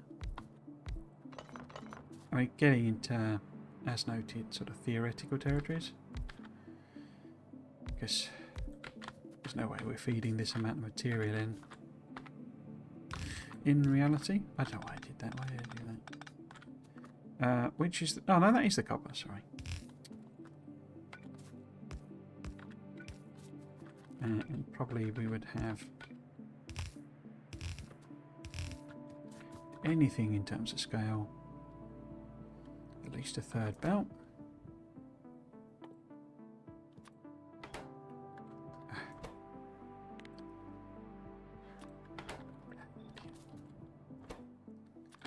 This is why I only normally stream for 3 hours. Because I do stupid stuff like putting the recipes the wrong way around. So if it's only half a second crafting time, 2 a second, so you would want, say, 2, 4, 6, 8. So maximum 4. Yeah, okay, let's do it. Let's live in hope that someday we will have some level of production that's able to support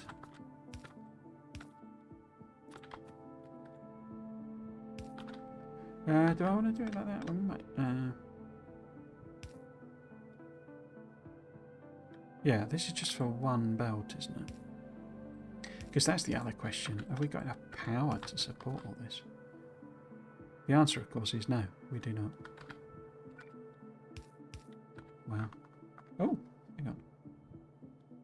Without spoilers, can you say if just playing 2.0 is a lot different, or will you say it feels pretty similar to version 1, except with quality of life changes? I get the feeling like 2.0 isn't much different. So, how to answer that? It is different.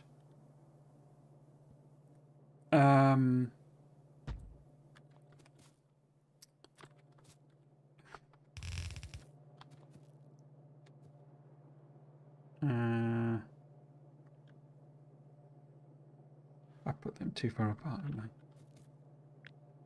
It is different. Is it that different? So, I guess if you're talking about version 2.0, just 2.0.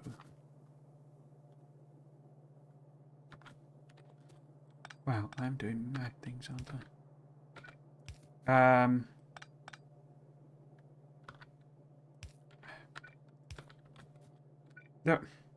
So there are different. I don't entirely know how to answer that question, to be honest with you. It's yes, it is different. Is it sufficiently different to really feel like properly different, as it were? I would probably go with no, as in it's very much the same core experience, if that makes sense. The quality of life stuff is huge. There are some things you don't know about that probably affect. Like the answer to that is sort of the problem. I don't run it. I mean, inserters as well. Haven't they? Got nothing. Got nothing. Yeah, I don't think it's radically different, if that makes sense. I mean, there are. So I can't.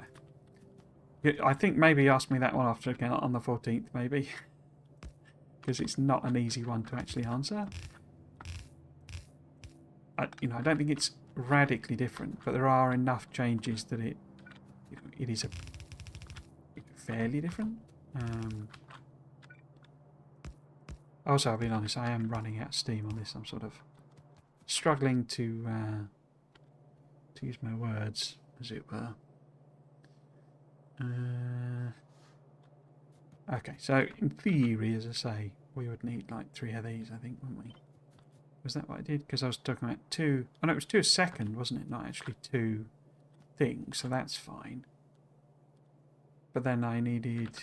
How many for that? Wasn't that just 2 a second as well, though? So, if you had 6 machines, you would need 2 a second, and I've got 6, 12, 8, 24, so I need 4 a second. Oh, I don't know.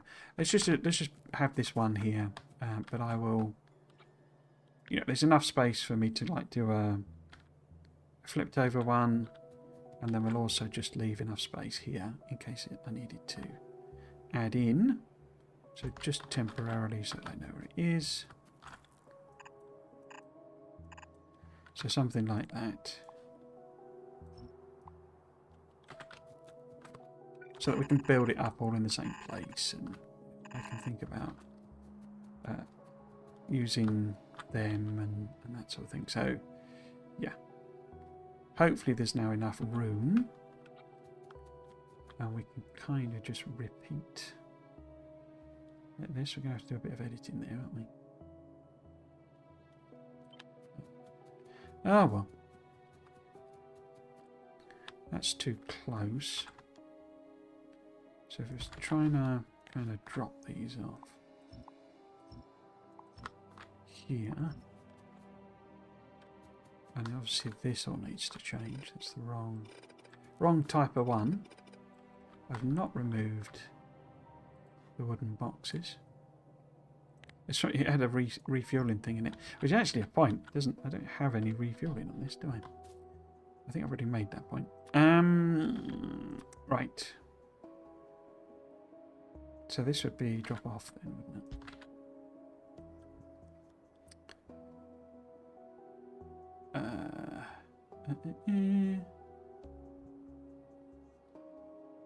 Oh, sorry for the broad question. It's all right. It's a perfectly good question. I say a lot of it kind of depends on. It's like you know, one of the things with this series is I'm not going to be mega basing. I'm not going to be. I'm not going to make a blue belt. You know, before we call this series done. You know, and it's like, so how much do you do you actually need to play in order to consider that, playing / completing Factorio? Do you see what I mean? So there are things in it that it's like are entirely optional, as you'd expect, because that's how the game is at the moment, sort of thing. So a sort of a it's a tough question to answer. I keep forgetting as well that I've got blooming cliff explosive, and also that's missing a bit of. Why is that missing a bit of? I don't know. It's there. How bizarre. I must have just accidentally clicked on it. But yeah, so it's sort of,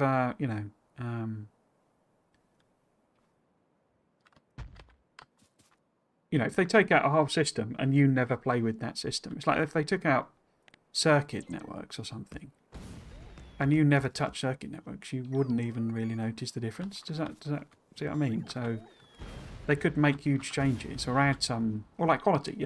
If quality was a base game thing, it was a version 2 thing, but it's entirely optional. You don't need to play with quality, but it's an entire game in and of itself. So it's very much depends on what you consider, would be changed in order to feel like a new experience. But I would say no. Focus more on the Friday facts that talk more of SA versus the 2.0 details. I mean, there are loads and loads and loads of quality of life things. So that would be more how I'm judging it, if you see what I mean. So I'm thinking about it more in terms of, the stuff that you're doing, how it's working, how you're building systems. Like trains. Trains is you need an entire new set of blueprints, But they're still trains. They still pick stuff up and drop stuff up. But now they use interrupts. You don't need to use interrupts. But it's a super powerful system if you do want to use it. Do you see what I mean? It's like adding in a load of quality of life stuff and new things, but they're all optional. If you engage with all of them, it's a very different game. But I don't think most people will. I don't know, but that's a judgment call, really. I don't know. I've heard a number. Oh, hello, Mike. Welcome to the chat. Welcome to the stream. I have heard a number of takes on this, but I am curious your opinion. The devs originally said they wanted to double the game to provide the value for the price. Do you think they were successful?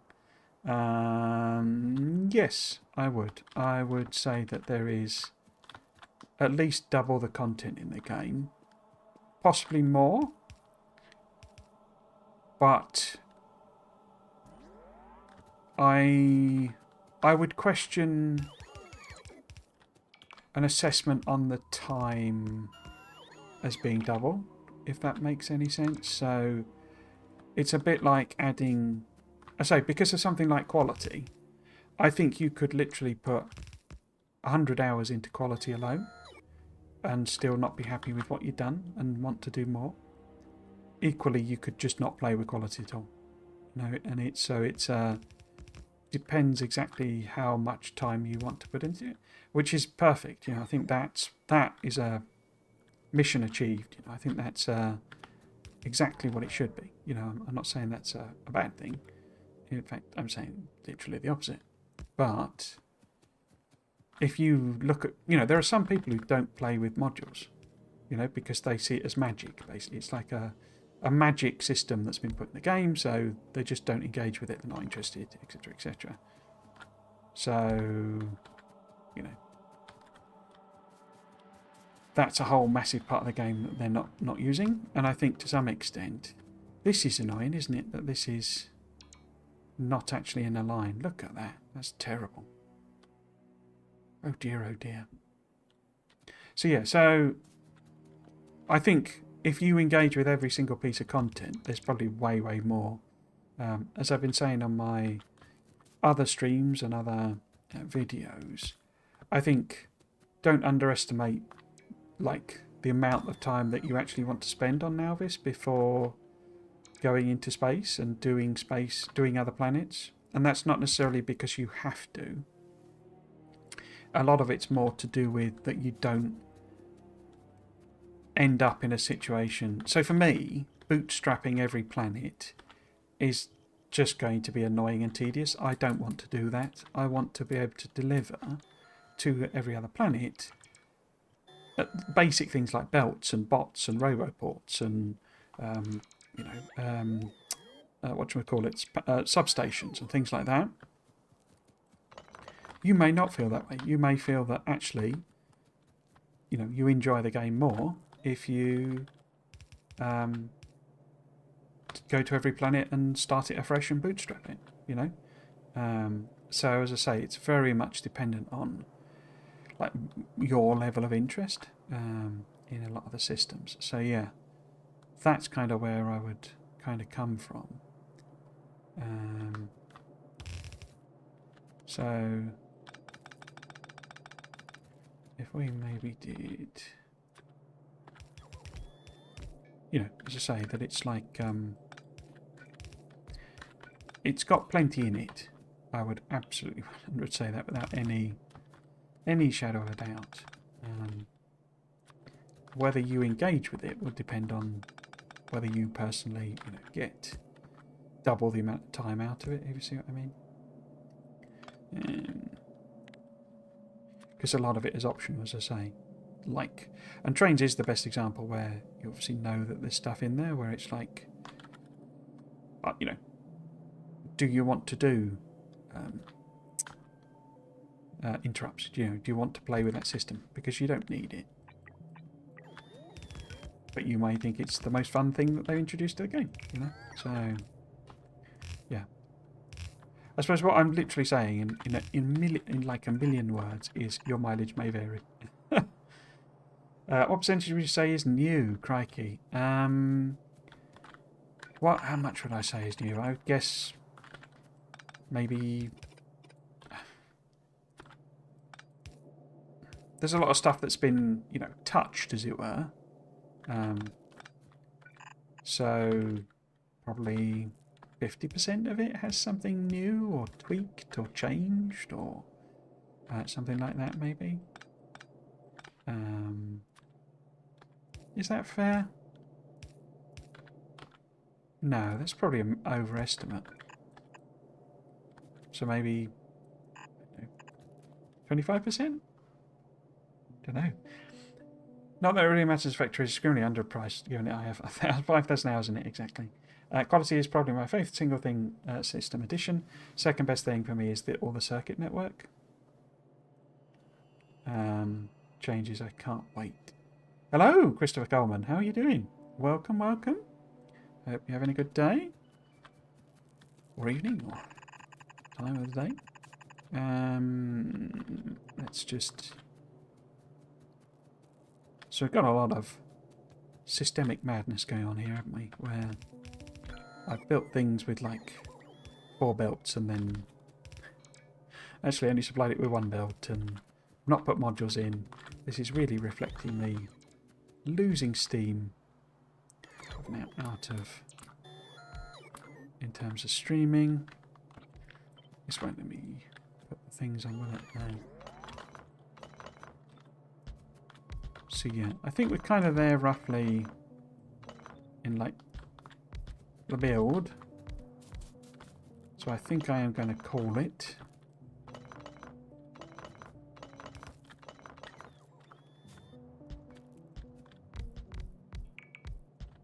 And this does, as I've said, put us in a good position for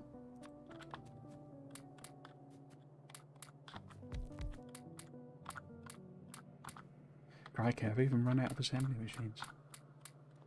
But getting gold up and running as well, because then it gives us access to circuits. The bit that I am concerned about is what happens to the power when I turn it all on. We will have to see. Random belt, look. Random belt, that's always good. Oops. So, which was going to be which? This was going to be plastic, I think. Yeah, so if we make that... Why is that the wrong way around? Why is that the wrong way around? Why is that still the wrong way around? There we go. So yes, if this becomes a copper drop-off, drop a copper off,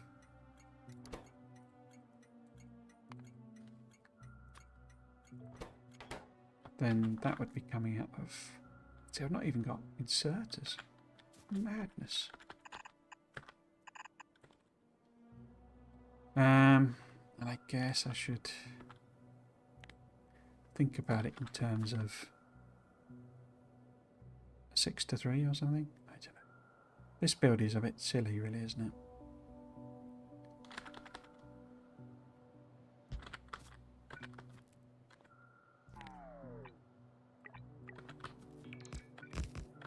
Oh, I guess I got splitters.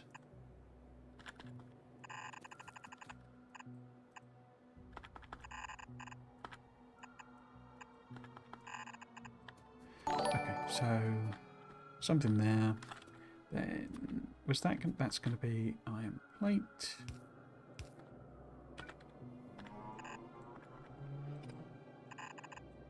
So.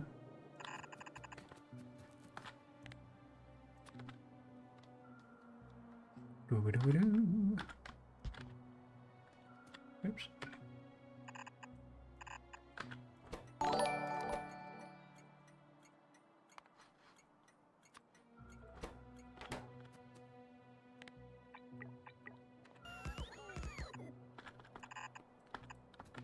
Okay, and then plastic.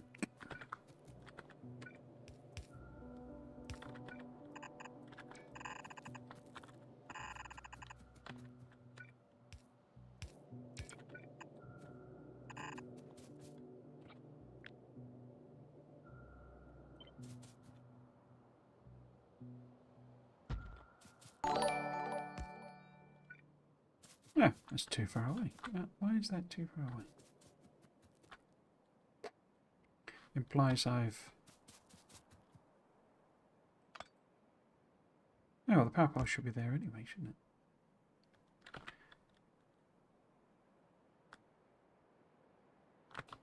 I'm sure there's something I'm not understanding there, but the brain is going.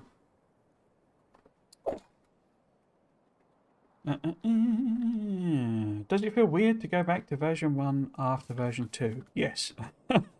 Not as much as you might think, if I'm totally honest. But then, I was saying earlier on, I've sort of had a lot of practice, really, going back and forth between different things, because there's been periods with doing the streaming where I'm doing like a Bob's playthrough and, you know, like a load of minor mods and also playing vanilla with a different set of mods with a friend, and so I'm sort of gotten used to going back and forth. But there are certainly, the worst one is combat. I'll be able to talk about that after, you know, in the video, I said I'm doing on the 14th of doing the Q&A. That's really where I can kind of explain what I mean by all that. But combat in particular has some tweaks that make it a little difficult to switch between the two. So yeah, it is confusing at times, but yeah, not as much as you might think. The global changes from yesterday, were sorely needed, it sounds. Now it may not be guaranteed last stop before Aquilo, but at this point I am trying to keep Aquilo a mystery, so I'm going to hide come Thursday. I would say, so yes, as I said on my video, I think there is a distinct possibility. I'm not saying that they will do this, but I think you need to be, if you're looking to keep the final planet a secret for yourself in any way. Why did I put that there? So brain is just going. Then be very circumspect about checking this Friday facts, basically, because I think there's a good possibility that part of the reason they're letting us filthy content creators talk about anything we want to talk about is because they're going to tell you what the final planet is, basically. So, and I'm not saying that, like, you know, I kind of I'm cool with that. I'm not actually going to cover it myself until after it launches or anything like that. So my stuff will always be as safe as I can make it. There might be accidents for the final planet and end game, but as I say, I have this sneaking feeling that the reason they're letting us do it is because they're gonna just explain what it is. Now they probably won't go into massive amounts of detail. It won't be loads and loads and loads of information situation like they have on other Friday Facts. They give the basic shape, and so there's still going to be plenty of room for what content creators might be able to cover. But as I say, I think if you're trying to avoid spoilers, is any of that listed? It isn't, is it? It's all fine. As in, it's all part of my, blueprint requests here, except that one, because I didn't bump that back up. But 800 belts and all that, that's all okay. If we do a round trip, we should be able to build that. Once that's built, we obviously need trains. So I guess we could put trains on just as the final job. But basically, yeah, I think... And I say, I don't know that will happen. I don't have any kind of, insider knowledge, as it were. It just had that feeling to me of sort of like, well, we'll just tell you about it, and then content creators can fill in the gaps and provide more detail and all that sort of stuff. But that was literally just a feeling. I have no idea if that's what they're going to do. And I'm happy either way, as I say. I sort of don't mind if they reveal the details. In fact, I probably quite like it. But yeah, if you are that's the bit you're trying to avoid, then maybe just have a look at the title and think about what the title says, and before you actually launch it, don't just click on it straight away, sort of thing. And yeah, if you are trying to totally avoid it, then go dark on Thursday as a result. I know you can't really say anything about Last Planet, but is it interesting? At least compared to Clever, which I know you said was very interesting. Yes, I think so. It is... Yeah, I can't say anything, to be honest. So I am going to stop here. We are literally at the cusp of finishing this, so I think we'll call that basically done. Hopefully the camera's not frozen again. Yeah, that's fine. Basically what I need to do is just fill in this infrastructure. You notice we've got some friends coming in again, because we got some there in particular. I might just put a little tag on them, because that is obviously a potential risk. Oh yeah, and looks like there have been some visitations, and we have empty box. Yeah, so we will have to do that as well. I could even beef up the defences there, couldn't I? And we've got these guys here, so probably we should be okay with that, maybe. Yeah, maybe get some laser turrets in or something. But yeah, we could potentially do nuclear power as well tomorrow. We would then need to do gold science and space science next weekend. I will pop my schedule up. In fact, let's just pause this as well. There we go. I've given the details now. But yes, as an overall answer to your question, I do think what will go on Aquila is interesting. I also think the end game is interesting. That comes with a caveat that I've not really played them. As I've said before, I've been focusing on getting this base up and running that we can use for the live streams when we do the planets, which is what that's referring to there.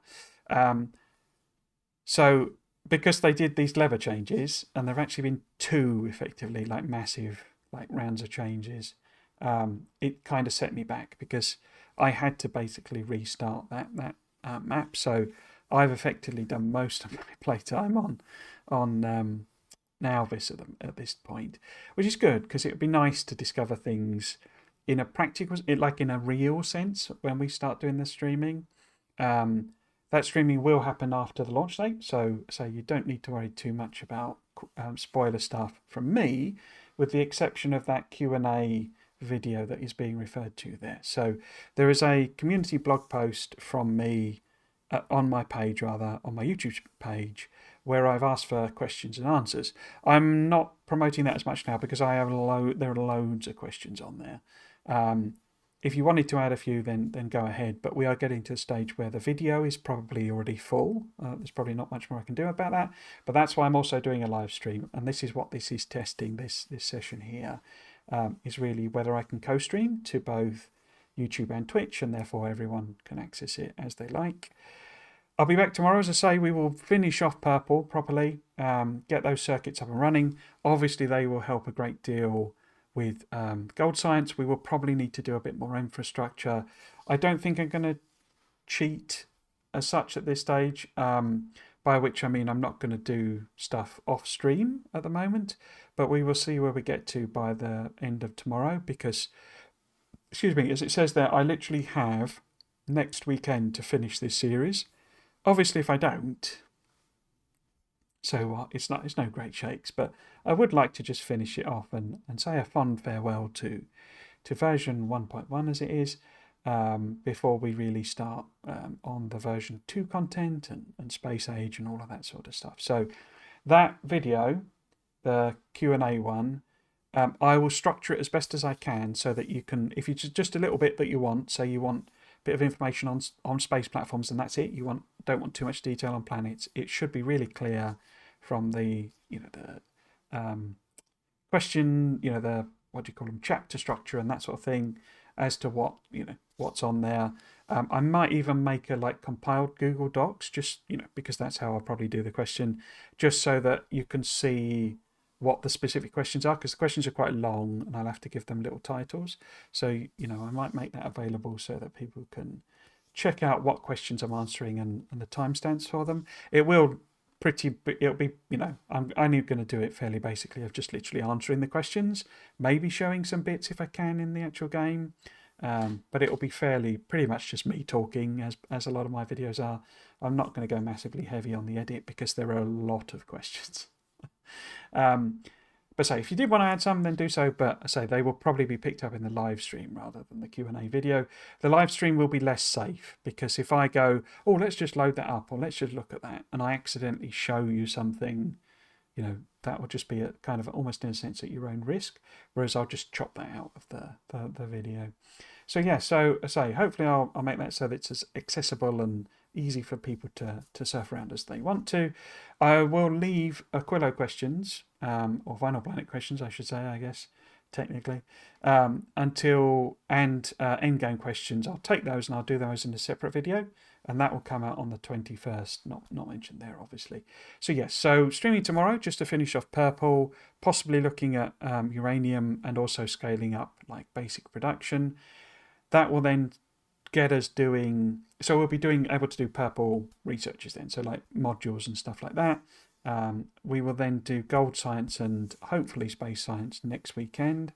And I say I'll see where I get to tomorrow as to whether I maybe do I don't know that I would stream it, but I might do that infrastructure scaling in my personal time, just so that we can kind of finish it off.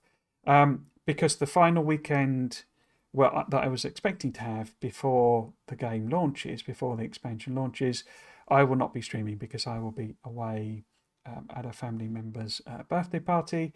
I might, if it looks like we're not going to finish next weekend or whatever, I could maybe do Friday instead and just skip the Friday facts. I don't know. That doesn't sound very likely. But yes, so that's all the plan for in terms of the next week coming up. Or week or two coming up, as I say, the live stream answering the question and answers on the 14th. 21st, 22nd and 23rd, a poll will go live at 6 o'clock tomorrow, UK time, on my community post as well. It's all scheduled in. And there you will be able to pick which planet we go to first. So the YouTube series, the Let's Play series that I'm working on, where we are prepping a Nalvis base, we will pick that up, I hope.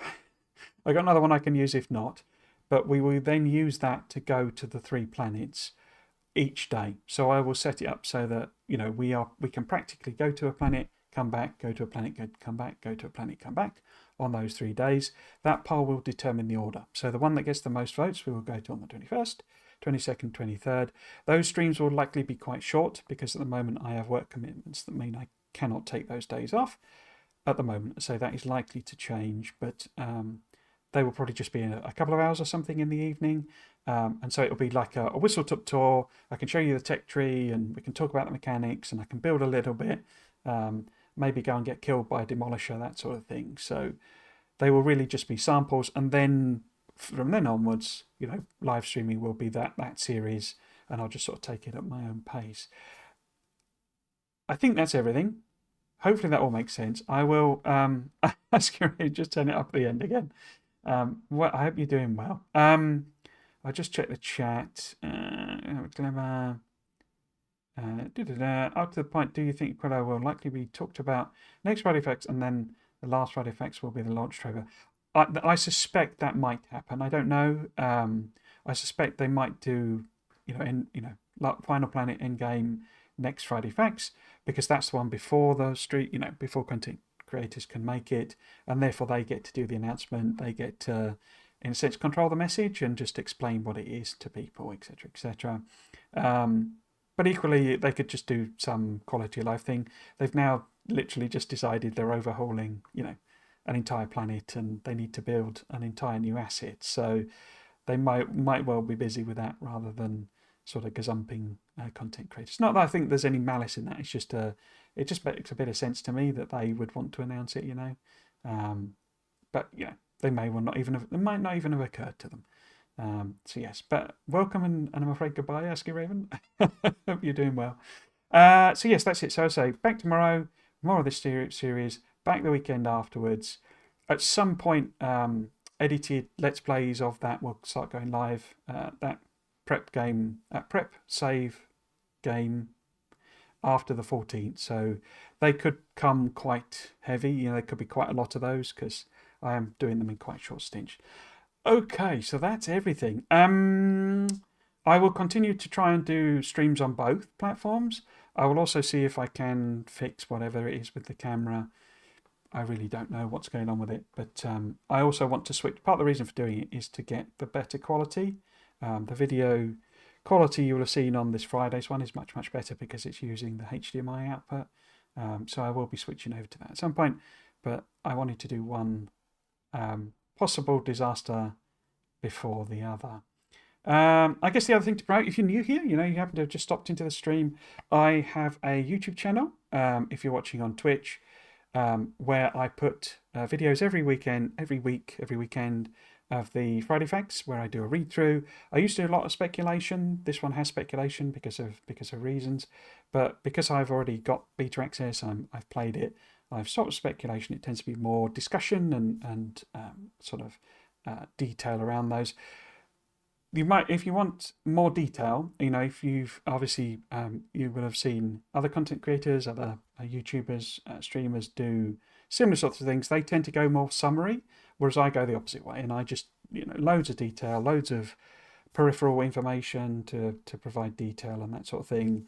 I have a background in programming, so I try and sometimes explain some of that stuff. So if you want something that's a bit more in depth, that's hour-long videos, 2-hour-long videos, then that's where you can find all of that. There's a playlist and you go through. There's also some specific speculation ones. It might be fun to pick some of them up and see exactly what I got wrong on some of those videos. But yes, so that is absolutely everything. If you have been watching, I hope you've enjoyed it and you might consider coming back for another one. I've been Trismegistus. This has been Factorio. Thanks for watching. Cheers.